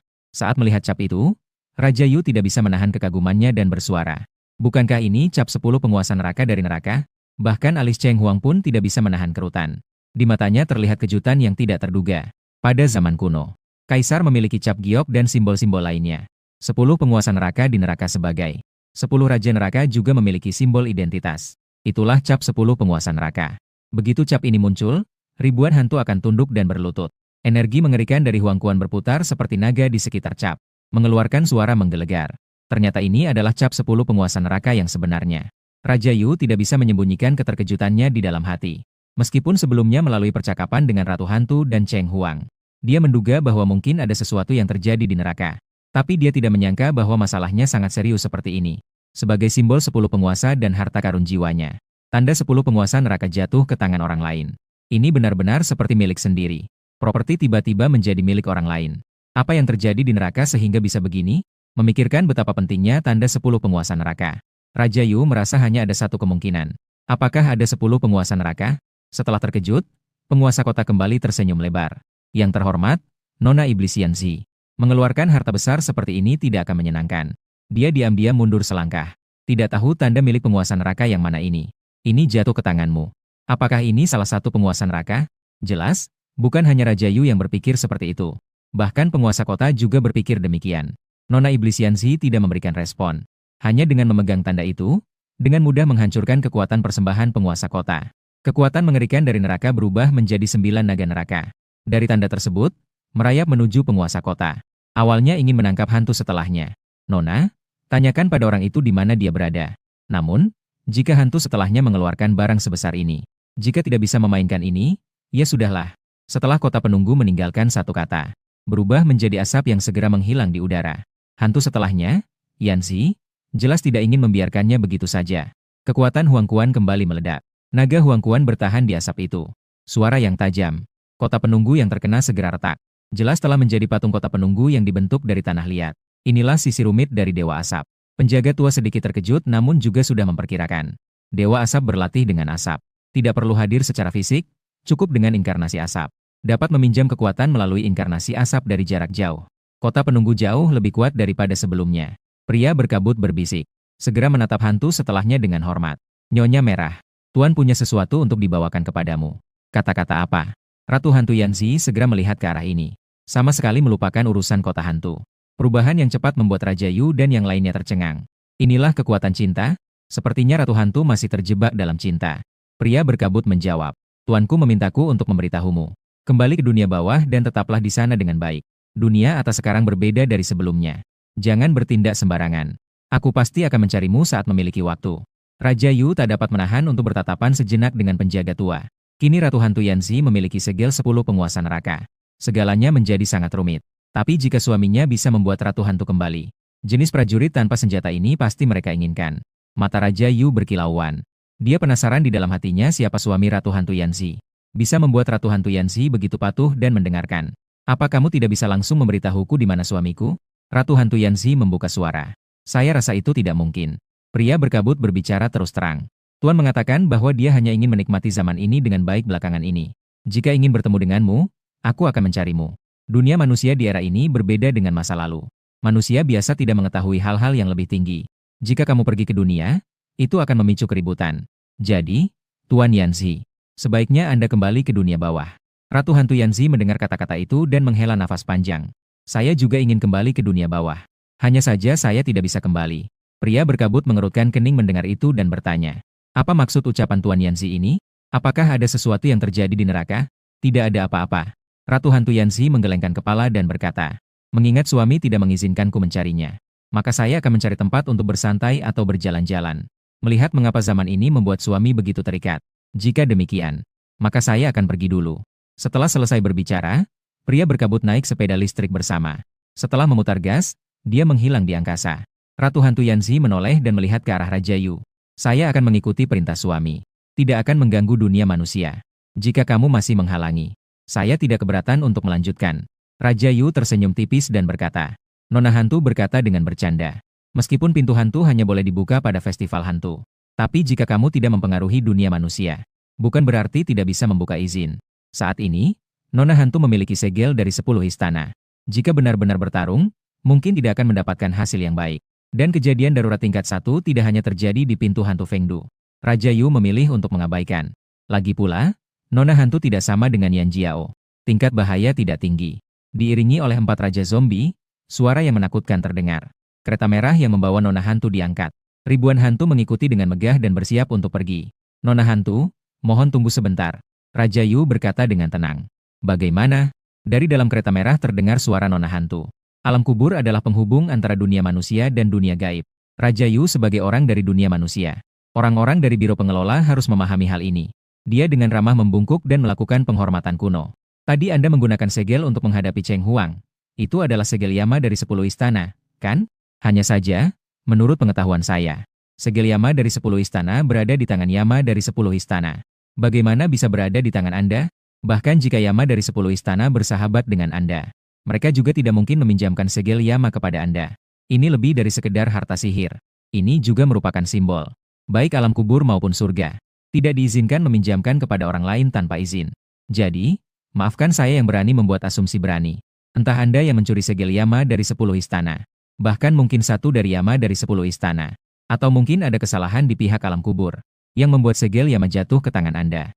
Saya rasa kemungkinan pertama tidak besar. Jika benar seperti itu, Anda juga tidak.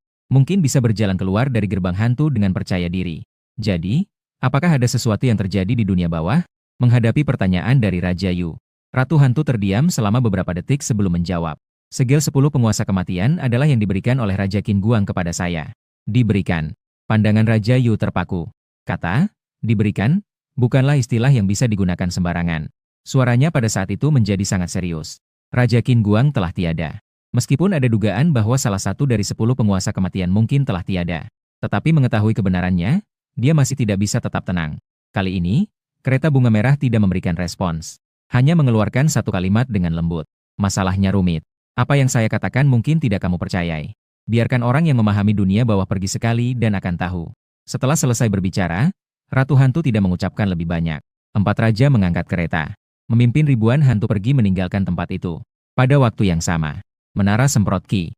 Bersama dengan suara efek yang datang dari headphone. Saya yang duduk di depan komputer terlihat sangat bingung.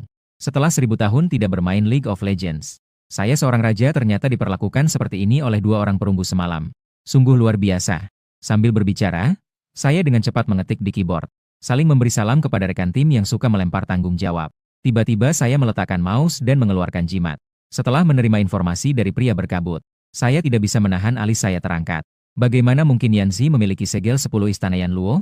Apakah Yan Luo Wang memberikannya kepada Yanzi karena mempertimbangkan saya? Tapi tidak bisa. Meskipun Yan Luo Wang ingin mengembalikan orang saya, dia tidak akan memberikan segel 10 istana Yan Luo kepada Yanzi. Dengan mengecualikan kemungkinan ini, wajah saya tiba-tiba menjadi aneh. Sepertinya ada sesuatu yang besar terjadi di dunia bawah.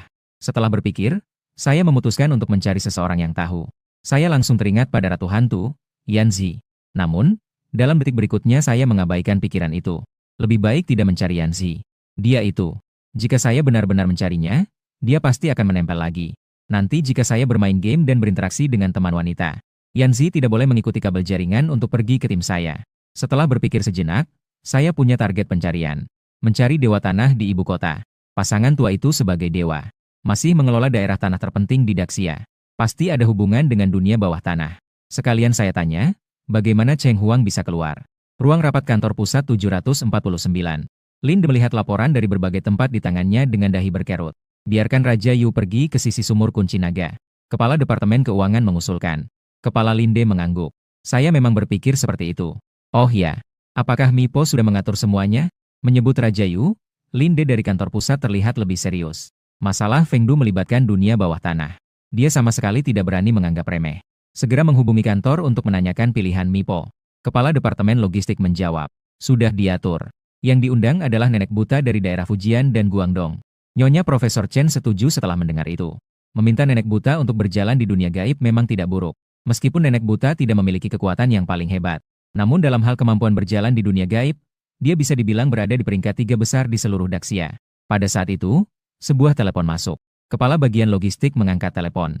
Setelah selesai berbicara di telepon, dia menatap Linde dan 3 orang lainnya. Kantor cabang di Fujian baru saja memberitahu saya. Nenek buta sudah siap. Kita bisa mulai berjalan di dunia gaib. Kemudian dia meminta bawahannya untuk membuka layar ruang rapat. Seketika, layar menunjukkan panggilan video yang terhubung dengan kantor cabang. Nenek buta dan kepala kantor cabang berada di dalam ruangan yang luas. Di dalamnya tersedia berbagai bahan dan alat. Kepala Lin. Kudengar ada masalah di dunia bawah, kan? Nenek buta berkata dengan tenang. Dia adalah seorang nenek berusia 80 tahun. Sekilas, dia tampak seperti nenek buta yang sangat biasa. Benar. Kepala Lin berkata dengan suara rendah. Saya rasa Cai Laodi seharusnya sudah memberitahu Anda tentang hal di Kabupaten Fengdu, kan? Kali ini saya ingin meminta Anda untuk pergi ke dunia bawah. Setelah mendapatkan jawaban positif dari kantor umum Linde, wajah nenek buta terlihat tersadar.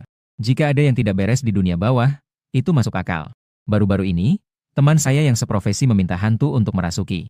Terkadang, mereka tidak bisa memanggil hantu untuk merasuki. Bahkan tidak dapat masuk ke dunia bawah.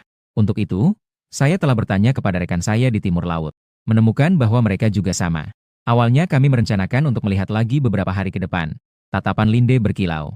Dari pernyataan nenek buta, dapat dipastikan ada masalah di dunia bawah. Dia segera berkata, silakan nenek buta mencoba. Mari kita lihat apakah bisa berjalan ke dunia bawah sekarang. Saya coba. Seharusnya tidak ada masalah besar. Saya memang mempertimbangkan kesulitan berjalan ke dunia bawah. Jadi saya telah menyiapkan beberapa hal secara khusus. Setelah nenek buta selesai berbicara, dia mengambil semangkuk nasi di atas meja dan menaburkannya. Dia memulai ritual untuk berjalan ke dunia bawah. Terlihat dia melafalkan mantra. Suara-suara yang tidak dimengerti diucapkan dalam bahasa kuno. Dari sudut pandang Lin dan kawan-kawan, nenek buta itu seperti terkena ayan. Tangan terus-menerus memukul beras yang tersebar di meja. Sesekali keringat muncul di sudut dahinya. Dan mengambil barang-barang aneh yang disiapkan di meja untuk digunakan. Meskipun perilakunya aneh. Namun semua orang tetap menatap nenek buta itu tanpa berkedip. Setelah nenek buta itu mengalami kesulitan melewati dunia gaib. Seharusnya matanya buta, tapi saat ini ia menjadi jelas. Mendapatkan kembali penglihatannya. Di depannya seolah ada sebuah pintu yang terbuka. Cahaya redup menyinari dari celah pintu. Dalam pandangannya, tepatnya adalah jiwa dan rohnya. Saat ini melintasi keseimbangan energi positif dan negatif memasuki dunia bawah. Di depan seperti pemandangan di gerbang hantu yang dilihat oleh Raja Yu. Lingkungan sekitar gelap. Sesekali ada api hantu melayang. Di bawah kaki terdapat jalan kuning dan batu hijau yang membentuk jalan Huangquan. Jalan ini seolah tidak berujung. Nenek buta dalam keadaan jiwa menghapus keringat yang tidak perlu dipelipisnya. Tulang tua ini membuatku bingung. Akhirnya aku sudah sampai di dunia bawah. Meskipun sekelilingnya menyeramkan dan gelap, tapi dia tetap tidak merasa takut sedikit pun. Jalan ini menuju dunia orang mati sudah sangat familiar baginya. Sebenarnya, dibandingkan dengan ketakutan, dia lebih banyak merasa bingung. Aneh, kenapa tidak ada satupun jiwa di jalan ini? Seluruh jalan menuju dunia orang mati begitu sunyi menakutkan. Tanpa hantu yang terlahir kembali. Bahkan tidak ada petugas dunia bawah yang bisa terlihat. Seolah-olah jalan malam di zaman kuno. Perlu diketahui bahwa jalan ini menuju dunia bawah adalah untuk orang yang pergi dari dunia ini. Setelah jiwa kembali ke dunia bawah, itu adalah jalan untuk membimbing reinkarnasi. Dan di dunia atas setiap hari orang mati. Setiap percabangan jalan menuju dunia orang mati seharusnya ada hantu. Wajah nenek buta itu menjadi serius. Tidak bisa masuk ke dunia bawah tanah saat berjalan di bayangan sudah dianggap hal yang normal. Namun, tidak adanya jiwa yang pergi ke kehidupan setelah mati di jalan Huangquan sangatlah tidak normal. Apakah istri saya sebelumnya terlalu berharap pada hal ini? Dia dengan samar menyadari. Sepertinya dunia bawah tanah bukanlah masalah yang sepele. Dia juga mengerti. Mengapa hantu yang keluar dari gerbang hantu harus pergi ke tempat yang ditentukan. Akan meminta 749 untuk pergi langsung. Jika hantu itu menceritakan kondisi jalan Huangquan. Jangan katakan itu kepada 749.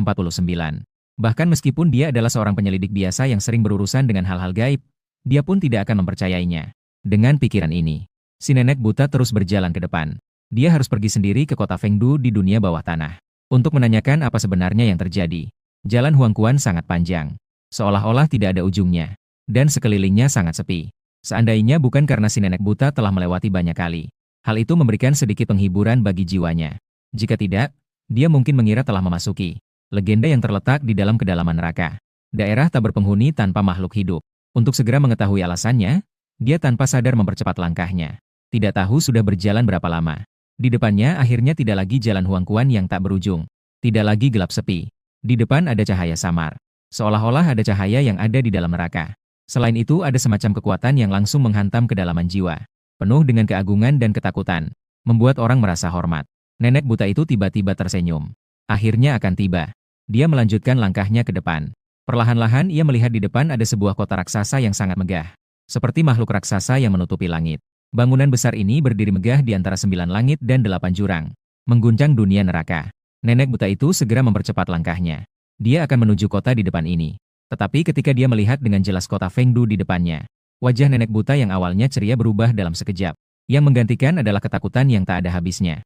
Ya Tuhan, dia mengeluarkan teriakan ketakutan yang tak bisa dia kendalikan. Bahkan di bawah tekanan yang kuat, kakinya tak bisa berdiri tegak. Dia tersandung dan jatuh di jalan kuno. Dalam ingatannya, kota Fengdu tampak megah, sangat besar dan menakjubkan. Namun yang terlihat adalah kota Fengdu yang hancur. Di mana-mana menyala api hantu yang berkobar. Patah dan tergeletak senjata pengawal hantu. Seolah-olah seperti medan perang kuno yang mengalami pertarungan hebat. Bahkan dinding kota sudah runtuh lebih dari setengahnya. Seperti telah dipukul rata oleh tangan raksasa yang mengerikan. Meninggalkan bekas telapak tangan yang sangat besar. Puing-puing yang tak bisa diungkapkan. Mengukir dalam jiwa nenek buta. Di sini pasti telah terjadi pertempuran besar. Tingkat kekejaman pertempuran tidak dapat dibayangkan. Nenek buta bertanya pada dirinya sendiri di usia 80 tahun ini. Apa yang belum pernah dilihatnya dalam badai dan ombak besar. Namun ketenangan yang didapat setelah 80 tahun tidak berfungsi saat ini. Wajah tuanya ketakutan hingga kehilangan kecantikan. Bahkan otaknya merasa seperti orang pikun yang tidak bisa berpikir. Apa sebenarnya yang terjadi sehingga kota Fengdu menjadi seperti ini? Lebih sulit dibayangkan siapa yang bisa menjatuhkan kota Fengdu dengan satu tangan. Melihat pemandangan di depannya, nenek buta akhirnya benar-benar mengerti. Mengapa Ratu Hantu Yanxi ingin meminta 749. Kantor harus melakukan perjalanan ke dunia bawah secara langsung. Memang seperti yang dia katakan. Tanpa melakukan perjalanan sendiri, apapun tidak akan bisa dipercaya. Meskipun telah melihat dengan mata kepala sendiri, dia masih tidak bisa mempercayai kebenarannya. Ruang rapat kantor pusat 749. Apakah nenek buta belum kembali? Kepala Linde melihat layar dan bertanya. Yang menjawabnya adalah seorang gadis di sebelah si buta nenek. Dia adalah penerus si buta nenek. Biasanya, berjalan di dunia bawah akan baik-baik saja dalam sekejap. Namun, untuk pergi ke neraka membutuhkan waktu. Selain itu, kita perlu bertanya kepada kepala kerbau dan wajah kuda tentang apa yang terjadi di neraka. Kepala Linde mengangguk setelah mendengar. Jadi, mari kita tunggu sebentar lagi. Kebetulan kita bisa bertanya lebih detail tentang situasinya. Baru saja mengucapkan itu, si buta nenek mulai bergerak. Dia segera mengangkat kepalanya. Semua orang menatap si buta nenek. Lin De Zongju bahkan tidak sabar untuk buka suara. Namun, sebelum dia sempat bertanya, si buta nenek dengan wajah ketakutan berteriak. Neraka? Ada masalah besar. Gelombang emosi yang kuat membuatnya tergagap saat berbicara. Kepala Linde buru-buru menenangkan. Jangan khawatir. Minumlah sedikit dan bicaralah pelan-pelan. Namun, usaha menenangkan dari Lin De Zongju tidak membuat si buta nenek tenang. Semua orang melihat wajah tua dia yang ketakutan berteriak. Kota Fengdu runtuh. 5 kata sederhana itu di hati semua orang seolah meledak. Semua orang hanya merasakan kulit kepala mereka kesemutan. Nenek buta, apa yang kamu katakan? Kota Fengdu runtuh. Ini bukan lelucon yang bisa dipermainkan. Linde langsung melontarkan beberapa pertanyaan. Saat mengucapkannya, nada suaranya tidak bisa tidak naik beberapa desibel. Dia sangat ingin mendengar nenek buta mengucapkan sesuatu. Hehe, semua orang jangan panik. Aku hanya bercanda barusan. Namun, yang didapatkan adalah tanggapan nenek buta yang sangat panik. Saya benar-benar tidak bercanda. Kota Fengdu runtuh, kantor pusat Lin. Saya melihat bahwa setengah dari kota Fengdu telah runtuh. Dan di mana-mana terdapat jasad tentara dan pengurus dunia bawah. Selanjutnya, dia menceritakan. Sepertinya hanya dengan mengungkapkan diri. Pengalaman yang dilihat dan didengar dapat menenangkan hati. Kota Fengdu pasti telah terjadi pertempuran yang sangat brutal. Saya tidak berbohong. Jika tidak percaya, bisa cari orang lain untuk pergi sejenak. Jalan kuno tidak ada jiwa yang kembali. Di kota Fengdu tidak ada makhluk hidup. Saya tidak yakin apakah di kota Fengdu masih ada makhluk hidup. Saya tidak berani mendekat. Di sana telah terjadi peperangan besar. Di mana-mana dipenuhi dengan aura malapetaka. Jika mendekat, pasti akan. Aura malapetaka akan menghancurkan 3 jiwa dan 7 roh. Kantor pusat Lin 2. Ini jelas bukan saatnya bagi neraka untuk mengeluarkan pot. Ini benar-benar masalah besar. Saat berbicara lebih lanjut, nenek buta hampir berteriak. Semua orang di tempat itu merasakan jantung mereka berdebar. Tidak ada satupun yang bisa tetap tenang. Ruang rapat sangat sunyi sehingga menakutkan. Kantor pusat Lin. Masalah ini harus diselidiki dengan jelas. Jika neraka benar-benar lenyap, takutnya, dunia atas juga akan. Kepala cabang sangat murung. Meskipun dia tidak melanjutkan. Tapi semua orang mengerti maksudnya selanjutnya. Nenek buta juga saat itu berkata, neraka mengatur reinkarnasi. Begitu kota Fengdu lenyap, pasti akan berhubungan dengan reinkarnasi. Lin dari kantor pusat berpikir sejenak sebelum berbicara dengan suara berat. Kota Fengdu yang hancur pasti ada masalah besar di neraka. Tapi jangan panik terlebih dahulu. Saat ini saya belum menerima informasi tentang banyaknya kesulitan kelahiran bayi baru lahir. Setidaknya dari hal ini, reinkarnasi masih berjalan. Takutnya kota Fengdu mengalami kerugian yang serius. Namun, tidak sampai putus asa. Orang yang bisa menjadi pimpinan kantor pusat 749 pasti bukan orang sembarangan. Dalam beberapa kata saja sudah menganalisis keadaan secara umum dan menenangkan perasaan orang-orang.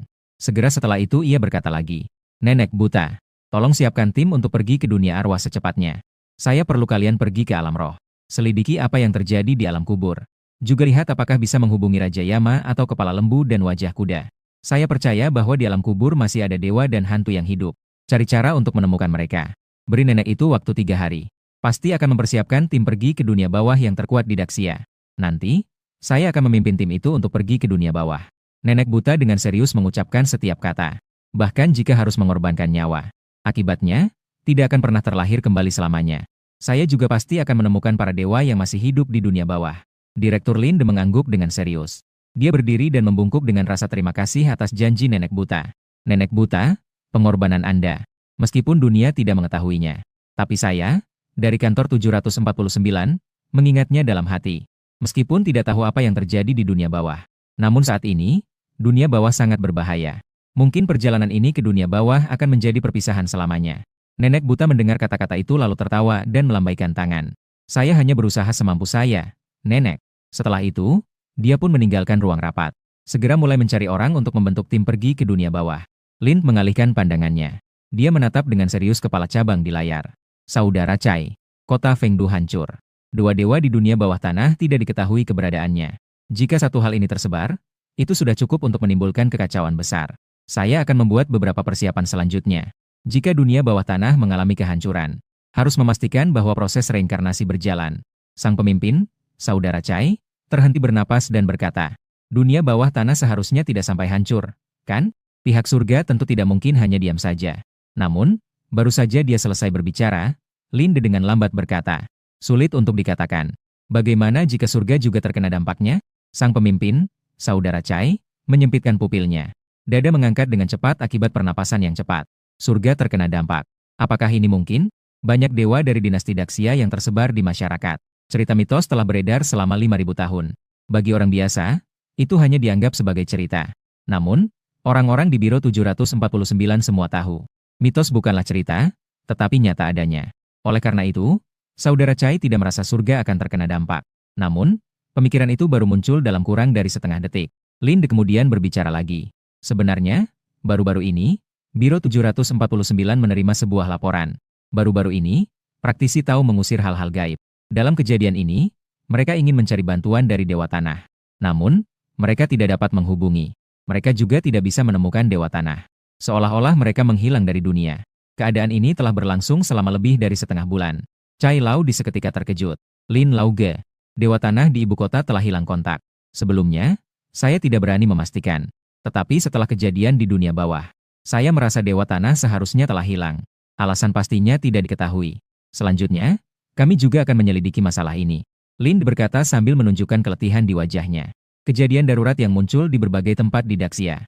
Kejadian ini telah membuatnya sangat sibuk. Sekarang ditambah lagi dengan masalah yang membuatnya semakin lelah secara fisik dan mental. Pagi hari berikutnya, saya keluar dari kafe internet dan meregangkan tubuh. Main game semalaman memang menyenangkan. Sayangnya, saya tidak punya teman sekamar. Bagaimana kalau kita mengajak pria berkabut ke dalam permainan lain kali? Membuatnya menjadi remaja yang kecanduan internet. Ding. Uang masuk ke bank sebesar 18.800. Saya mengambil ponsel untuk memeriksa. 749 putaran cukup efisien. Pagi ini saat saya sedang bermain peringkat, Zhang Feng menelepon. Dia bilang sudah memproses sebagian perhiasan emas dan perak. Melihat bahwa biaya sudah masuk, saya langsung membeli tiket penerbangan ke ibu kota. Bersiap untuk mencari Dewa Tanah dan Nyai Tanah untuk menanyakan tentang Dewa Kota. Sementara itu, seorang pria berjalan keluar dari gerbang kedatangan di Bandara Internasional Ibu Kota. Dia berpakaian modis dengan rambut pirang. Sekilas, saya mengira dia adalah seorang pemuda yang memberontak. Kamu mencari Guan Xinghe. Rambut pirang itu berjalan ke arah seorang pria. Dia memegang papan bertuliskan 3 karakter Guan Xinghe. Pria itu memandangi dengan heran dan berkata, "Apakah kamu Tuan Guan Xinghe?" "Benar." Rambut pirang itu menunjuk rambutnya dan berkata, "Lihat saja rambut saya, maka kamu akan tahu. Setengah manusia, setengah iblis, setengah hantu. Tubuh suci rambut pirang bawaan." Guan Xinghe tertawa dan berkata, "Ayo pergi. Jangan buang-buang waktu. Bawa saya ke kuil Dewa Tanah yang terdekat." Pria yang mengangkat papan segera mengangguk dan membawanya ke tempat parkir. Sambil itu, mengirimkan informasi ke Biro 749. Sudah menerima kedatangan Tuan Guan Xinghe, seorang Zi Taido. Waktu berlalu dengan cepat. Pesawat tiba di ibu kota sudah pukul 8 malam. Setelah menyelesaikan urusan di toko, saya pun naik taksi. Sopirnya sangat ramah. "Adik, apakah kamu datang ke ibu kota untuk berwisata?" Namun, jarang orang langsung pergi ke kuil Dewa Tanah saat tiba di ibu kota. "Benarkah?" Aku tersenyum dan berkata, "Dewa Tanah dan Dewi Tanah juga adalah dewa, kan? Berdoa sebentar tentu tidak ada salahnya. Tidak terlihat, adik, bahwa usia Anda tidak terlalu tua. Namun, pemikiran Anda cukup tradisional." Sopir itu berkata dengan terus terang. "Tapi saya rasa kamu bisa pindah ke kuil lain. Kuil yang ingin Anda tuju ini akhir-akhir ini jarang dikunjungi orang." "Oh, kenapa? Apa maksudnya ini?" Mendengar itu, saya menoleh kepada sopir dan bertanya. "Tidak ada apa-apa. Hanya saja, baru-baru ini, Dewa Tanah dan Dewi Tanah ini tiba-tiba mengalami keretakan. Itu sangat tidak menguntungkan. Apakah Anda bilang kepala Dewa Tanah dan Dewi Tanah itu pecah? Di tengah alis ada pecahan tidak?" Saya mengangkat alis dan bertanya. Sopir terlihat sedikit terkejut. "Kakak, bagaimana Anda tahu itu?" "Benar. Memang dari tengah alis yang pecah." Setelah itu, penjaga kuil memanggil seseorang untuk memperbaiki. Namun, apapun yang diperbaiki, tidak bisa kembali seperti semula. Setiap kali diperbaiki, itu akan pecah lagi. Begitu Anda mengatakan tidak menguntungkan, saya langsung teringat akan hal-hal ini. Saya menjawab begitu saja. Tidak banyak bicara dengan sopir. Alasan saya menyebutkan pecahan di alis. Selain dari tradisi lama yang dianggap tidak menguntungkan. Ada satu penjelasan lainnya. Alis yang pecah. Dewa hilang.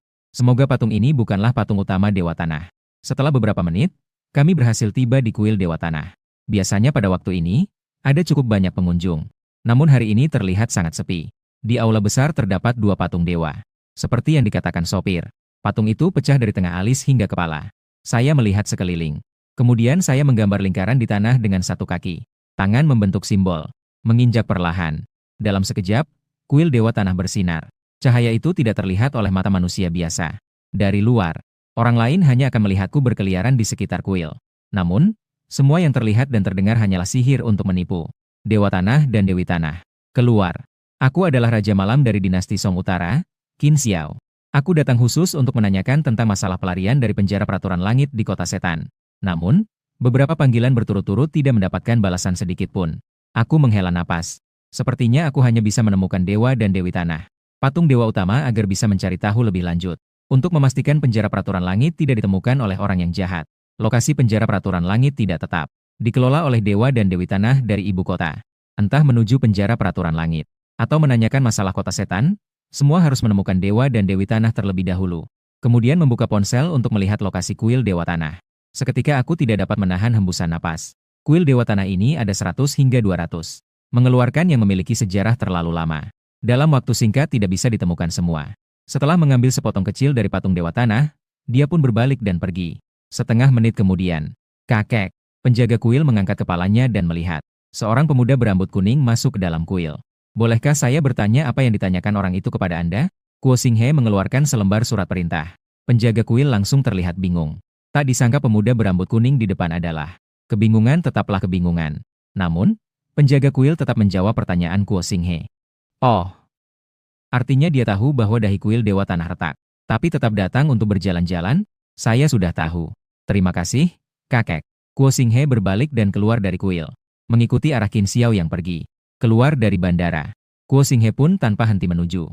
Satu persatu kuil tanah melakukan penyelidikan situasi.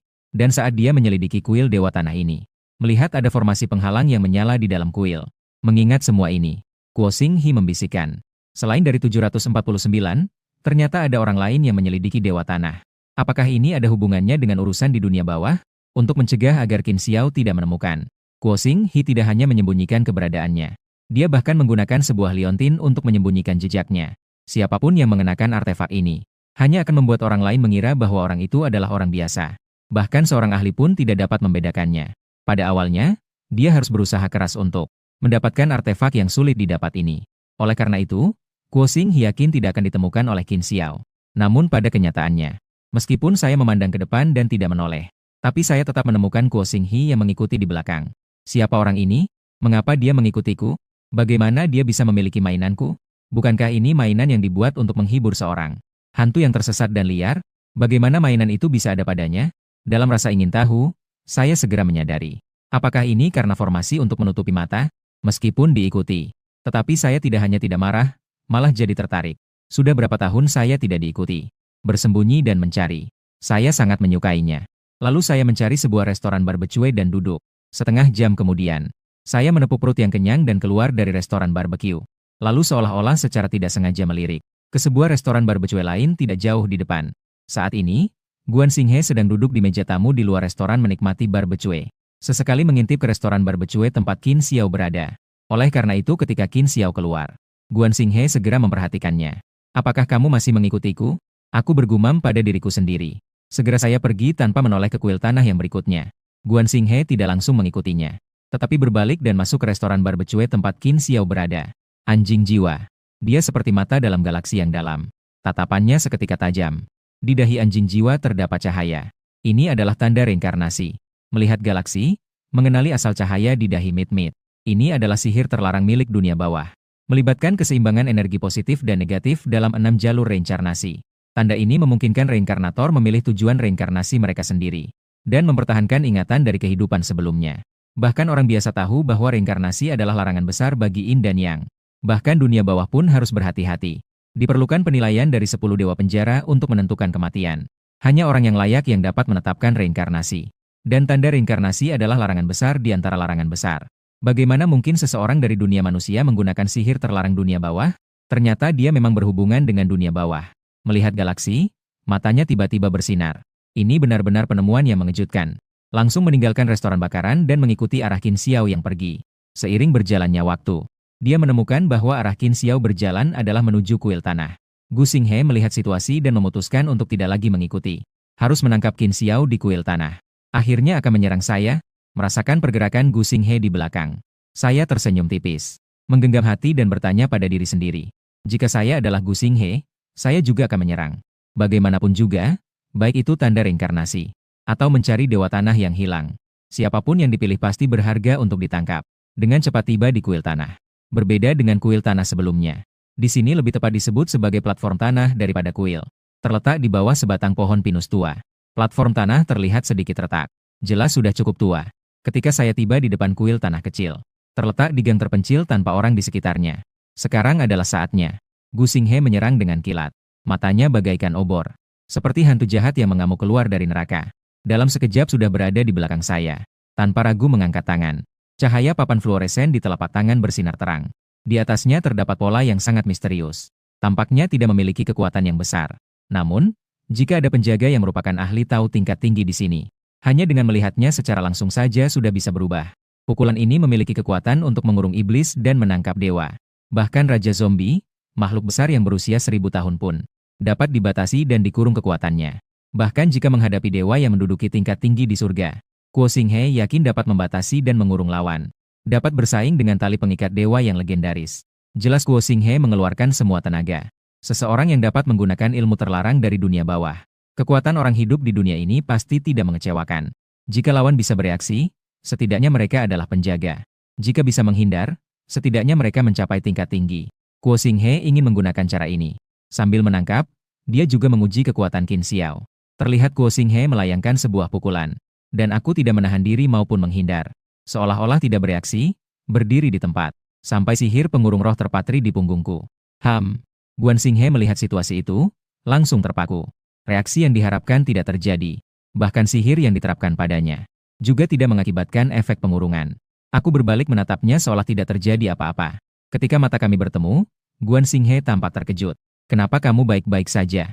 Seharusnya tidak seperti itu. Setelah terkena sihir pengurung roh, seharusnya tidak ada makhluk hidup yang bisa bergerak. Tapi bagaimana orang ini masih bisa bergerak? Mata Guan Xinghe tidak dapat menahan untuk membelalak. Menghadapi keterkejutannya, aku tersenyum sedikit dan berkata, di matamu ada kotoran mata. Tepat di mata kiri. Guan Xinghe langsung terdiam sejenak. Saat itu tidak tahu apakah harus mengusap kotoran mata, atau mempertanyakan mengapa tidak terkurung.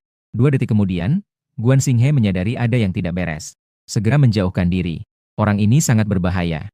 Meskipun tidak mengerti mengapa Qin Xiao tidak terjebak, namun kekuatan pihak lawan bahkan di antara para ahli pun luar biasa. Guo Xinghe dengan cepat membuat penilaian terhadap keadaan Qin Xiao. Kewaspadaan meningkat ke tingkat yang belum pernah terjadi sebelumnya. Sebuah pedang perunggu kuno meluncur keluar dari tas gitar di belakangnya, menghantui di sekelilingnya.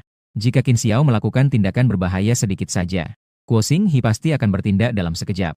Namun saya hanya mengangkat tangan dan meraba dagu sambil berkata dengan tenang. Apakah saya terlihat sangat menakutkan? Kenapa kamu begitu takut padaku? Guo Xinghe sedikit tertegun. Kamu tidak mengenalku. Kekuatan tingkat ahli. Orang Baktria. Rambut kuning. Semua ciri ini menunjukkan bahwa dia adalah 749. Salah satu dari 10 ahli di lembaga adalah Guo Xinghe. Ini tidak dikenal oleh siapapun di seluruh dunia di kalangan orang-orang luar biasa. Apakah dia makhluk dari dunia bawah? Jika demikian, semuanya jadi masuk akal. Kenapa dia bisa menggunakan ilmu sihir dari neraka? Saya bertanya sambil memiringkan kepala. Apakah kamu terkenal? Juga. Setengah manusia, setengah iblis, setengah hantu. Sangat langka. Selain itu, kekuatanmu juga tidak buruk. Jadi, siapa kamu? Yang berbicara adalah Guo Xinghe. Kamu adalah makhluk dari wilayah kekuasaan hantu di dunia bawah. Atau apakah kamu orang dari neraka? Sebelum kamu bertanya padaku, tidakkah seharusnya kamu memperkenalkan dirimu terlebih dahulu? Saya tersenyum tipis dan berkata, dari mana liontin di lehermu itu berasal? Tatapan Guo Xinghe menjadi tajam. Orang ini ternyata tahu tentang permata penyamaran. Jangan-jangan dia sudah tahu aku mengikutinya. Dalam sekejap, pikiran Guo Xinghe berpacu. Hatiku tidak bisa menahan kejutan. Ini adalah pertama kalinya dalam sejarah seseorang melihat melalui efek penyamaran permata. Siapakah kamu sebenarnya? Tatapan Guo Xinghe menjadi sangat tajam seperti belum pernah terjadi sebelumnya. Jika bukan karena tahu bahwa kekuatan Qin Xiao mungkin di atas dirinya, dia sangat ingin melangkah maju dan menanyakan semuanya dengan jelas kepada lawannya. Namun saya hanya tersenyum dan berkata, bukankah saya sudah bilang? Apakah kamu tidak seharusnya memperkenalkan dirimu sebelum bertanya siapa saya? Begitu suara itu selesai, saya merasakan sesuatu dan menengadah melihat. Tiba-tiba di atas kepala kedua orang itu muncul sebuah sangkar berbentuk persegi yang entah kapan ada. Sangkar itu seluruhnya berkarat dan terlihat reot, namun memancarkan cahaya emas yang suci. Seolah-olah adalah hukum langit yang tidak bisa dilanggar. Cahaya yang menyilaukan menyelimuti area di mana kedua orang itu berada. Wajah Guo Xinghe seketika berubah. Kedua jarinya bersatu seperti pedang dan langsung menunjuk ke sangkar persegi di langit. Energi iblis, energi hantu, dan energi pedang yang menjulang. 3 kekuatan yang sangat tajam itu muncul dari dirinya. Layaknya pedang berharga yang dikeluarkan dari sarungnya, kilauannya melesat ke langit. Rasa. 3 energi itu berubah menjadi pedang yang menyelimuti di atas pedang kuno perunggu. Ketiga kekuatan yang tajam itu saling melengkapi dengan pedang kuno. Dengan kilauan yang tak terhalang. Pedang ini dapat memotong gunung dan membelah lautan. Pedang ini bisa memotong matahari, bulan, dan bintang-bintang. Sebuah serangan pedang yang tak tertandingi memotong. Pada kandang 4 arah yang telah bobrok itu, seketika percikan api berhamburan. Namun, kandang 4 arah itu selain dicacah, percikan api tidak menunjukkan gerakan lainnya. Guan Xinghe terlihat terkejut dan sedikit meragukan hidupnya. Apa sebenarnya yang terjadi hari ini? Menemui seseorang. Namun, kekuatan penuh untuk mengusir roh jahat tidak bisa menahan lawan. Mengayunkan pedang dengan sepenuh tenaga namun tidak bisa merusak satu artefak berkarat.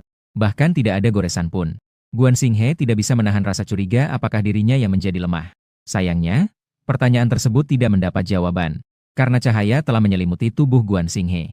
Dia mencoba untuk melawan, tetapi tidak bisa lepas. Dia hanya bisa melihat dirinya tersedot. dan juga melihat Qin Xiao yang turut tersedot oleh cahaya. Pada saat yang sama, di sebuah gedung tinggi yang jauh, Dewa Kota berdiri di atas atap, pakaian mewah kuno yang rusak, namun sulit untuk menyembunyikan aura kebangsaannya yang agung. Sungguh kejutan yang menyenangkan. Ini membuatku bisa bertemu denganmu, orang yang seharusnya. Dia tersenyum sambil memegang satu tangan dengan isyarat mantra. Meskipun tidak bisa menanyakan keberadaanmu dari bibir Ratu Hantu, tapi aku masih berhasil menangkapmu. Beberapa waktu lalu, kota dewa berada di ibu kota, memikirkan cara untuk menemukan Qin Xiao. Namun pria berkabut itu sulit ditemukan. Ratu Hantu juga memiliki segel 10 penguasa neraka. Namun saat itu juga, kota dewa merasakan aura yang kuat. Dia segera membagi diri untuk menyelidiki. Namun, ketika kota dewa baru saja sampai, selain satu aura tingkat master yang asing, masih ada satu aura yang membuatnya sangat senang. Tanpa ragu sedikit pun, kota dewa langsung mengeluarkan kekuatan yang lebih memilih pergi pada hari itu, daripada terungkap di hadapan Ratu Hantu. Kartu truf yang disiapkan khusus untuk Qin Xiao. Sel penjara yang diambilnya ke dalam genggamannya. Sambil mengumpulkan Qin Xiao dan galaksi melihat bintang ke dalamnya, Cheng Huang mengangkat tangannya dan melambaikan. Sel penjara tampak seperti meteor yang melesat jauh, jatuh dengan aman di telapak tangan Cheng Huang. Di dalam sana masih ada dua orang kecil yang dipenjara. Salah satu dari mereka menggunakan pedang untuk menyerang, berusaha menembus sel penjara. Jangan potong lagi. Ini adalah sel penjara. Pedang dari dunia fana tidak bisa melukai harta suci dunia dewa. Sambil berbicara, aku menyentuh daguku. Masih berpikir apakah bisa menemukannya. Sel penjara sehingga bisa menemukan dewa tanah. Sekarang tampaknya tidak perlu lagi. Galaksi melihat bintang mendengar dan menoleh. Sel penjara. Sepertinya dia pernah mendengar istilah ini di suatu tempat. Baru saja ingin bertanya apa itu sel penjara. Namun tiba-tiba merasakan sesuatu dan menatap ke atas. Di luar sel penjara, terdapat sepasang mata besar. Melihat ke dalam melalui jeruji penjara. Sudah lama sekali kita tidak bertemu ya. Si brengsek itu. Meskipun tidak bisa melihat wajah raksasa secara jelas, tapi melalui suaranya, saya tetap mengenali siapa raksasa itu. Tidak bisa tidak tersenyum dan berkata. Saya berkata, bagaimana Dewa Tanah berani menangkap saya dengan penjara surga? Ternyata kamu ya, Kotawan. Sekarang saya mengerti mengapa saya kecil. Mengatakan bahwa kamu berani dengan penuh percaya diri ingin menangkapku. Karena penjara surga sudah kamu dapatkan, bukan? Benar. Kotawan berkata dengan senyum lebar. Tidak ada yang bisa dilakukan. Menghancurkan monster ini secara langsung terlalu sulit. Hanya bisa menggunakan cara yang sedikit licik. Apakah kamu puas dengan hadiah besar ini? Saya tersenyum tipis. Ketika saya hendak mengatakan sesuatu, suara Guan Xinghe datang dan memotong pembicaraan antara keduanya. Kamu adalah Kotawan. Tatapannya tegas. Pedang kuno perunggu mengelilingi tubuhnya. Meskipun di penjara, cahaya dan ketajamannya tetap tidak berkurang. Melalui percakapan antara Qin Xiao dan Kotawan, Guan Xinghe akhirnya teringat. Mengapa merasa penjara surga ini familiar? Ini bukan laporan tentang kejadian di Kabupaten Fengdu baru-baru ini? Yang disebutkan dalam laporan tentang Fengdu? Apakah kamu mengenaliku? Shen Huang menyipitkan matanya dan menoleh ke arah Guan Jinghe. Mengenai pengakuan terselubung Shen Huang, pedang kuno perunggu yang mengelilingi Guan Jinghe sedang bersuara. Bagaimana mungkin aku tidak mengenalmu? Kamu hampir menyebabkan bencana besar di Kabupaten Fengdu. Guan Jinghe tidak memberikan wajah baik kepada Shen Huang. Orang berbahaya yang mengganggu dunia ini. Dia pasti ingin melawan. Apakah kamu memiliki dendam dengan Shen Huang? Guan Jinghe tidak memperhatikan Shen Huang. Dia berbalik menatapku dan bertanya. Aku hanya tersenyum tanpa beban dan berkata, bisa dibilang ini adalah permusuhan yang dalam. Bagaimana ya? Dia ingin sekali merenggut nyawaku. Guan Jinghe mengangguk mendengar kata-kataku. Lalu dia menunjuk ke arah penjara langit dan berkata, jika demikian, aku rasa lebih baik kita tidak ngobrol sembarangan dengan orang berbahaya ini. Lebih baik kita lakukan hal yang lebih penting bersama. Guan Jinghe tidak bertele-tele. Dia melihat ponselnya yang tidak ada sinyal di saku. Dengan terus terang, musuh dari musuhku adalah temanku. Kita harus bekerja sama untuk menghancurkan penjara ini. Pertama, kita tangani kota hantu. Sejak dimasukkan ke dalam penjara ini, Wang Xinghe tidak henti-hentinya merusak penjara ini. Namun setelah semua usaha ini, walaupun tanpa kata-kata Qin Xiao, dia juga menyadari bahwa penjara ini tidaklah sederhana. Dia tidak bisa menghancurkan penjara ini sendirian. Dan dia juga tidak dapat menghubungi kantor 749. Mustahil. Penjara ini memang dibuat untuk mengurung dewa. Bagaimana mungkin menghubungi dari dalam keluar? Satu-satunya cara yang bisa dia pikirkan adalah bekerja sama dengan Qin Xiao yang memiliki dendam terhadap kota hantu untuk menghancurkan penjara ini. Kamu benar. Lebih baik kita tidak membuang waktu berdebat dengan kota hantu dan melakukan sesuatu yang berguna. Aku mengangguk dan berkata, lalu segera duduk di tanah. Mari kita lanjutkan pembicaraan kita sebelumnya. Tidak perlu memperhatikan kota hantu. Sambil berkata, dia menepuk tempat kosong di sampingnya untuk mengundang Wang Xinghe duduk. Waktu mendengar itu, wajah Guan Xinghe tidak bisa menahan kedutan. Ini sudah saatnya, kamu masih saja Hati terjerat oleh masalah antara kita. Bukankah seharusnya kita bersatu melawan musuh? Saat Guan Xinghe tampak bingung. Suara tersenyum dari Cheng Huang terdengar. Kamu tetap tenang seperti biasa. Tidak terpengaruh oleh pujian atau penghinaan. Tapi entah kenapa, tidak tahu apakah kamu hanya berpura-pura kuat. Setelah mengatakan ini, dia juga tidak ragu-ragu. Sambil tersenyum ke arah Guan Xinghe, dia berkata, ide kamu cukup bagus. Tapi sayangnya, aku mengakui bahwa orang ini kuat seperti monster. Namun, meskipun dia sekuat itu, kamu dan dia bekerja sama pun tidak mungkin dapat menghancurkan penjara langit. Ini adalah penjara yang digunakan surga untuk mengurung dewa jahat. Cheng Huang masih tersenyum lebar saat berkata, apakah kamu tahu tentang Qitian Dasheng? Sejak Qitian Dasheng mengacaukan surga, dia ditangkap oleh Buddha Zuer'i di bawah Gunung Lima Jari. Surga ingin mencegah kejadian seperti ini terjadi lagi. Juga untuk menakut-nakuti sekumpulan dewa. Menghabiskan bertahun-tahun untuk membangun sangkar hukum surgawi. Kekuatan yang setara dengan Gunung Lima Jari yang dijaga oleh Buddha tidak bisa dihancurkan. Bahkan Dewa Agung pun tidak dapat melarikan diri. Gun Xng terdiam mendengar kata-kata itu. Dia tidak yakin apakah apa yang dikatakan Cheng Huang itu benar. Melirik Qin Xiao di sampingnya. Melihat Qin Xiao tidak mengeluarkan bantahan. Hatinya seketika tenggelam ke dasar jurang. Wajah Gun Xng menjadi serius. Keduanya bergabung pun tidak akan berhasil. Lalu bagaimana cara untuk melarikan diri dari sangkar hukum surgawi ini? Cheng Huang tidak memperhatikan perubahan sikap Gun Xng. Melihat Qin Xiao dengan senyuman dan berkata, kau seharusnya belajar dari dia. Jika tahu tidak bisa keluar, maka lebih baik tetap diam.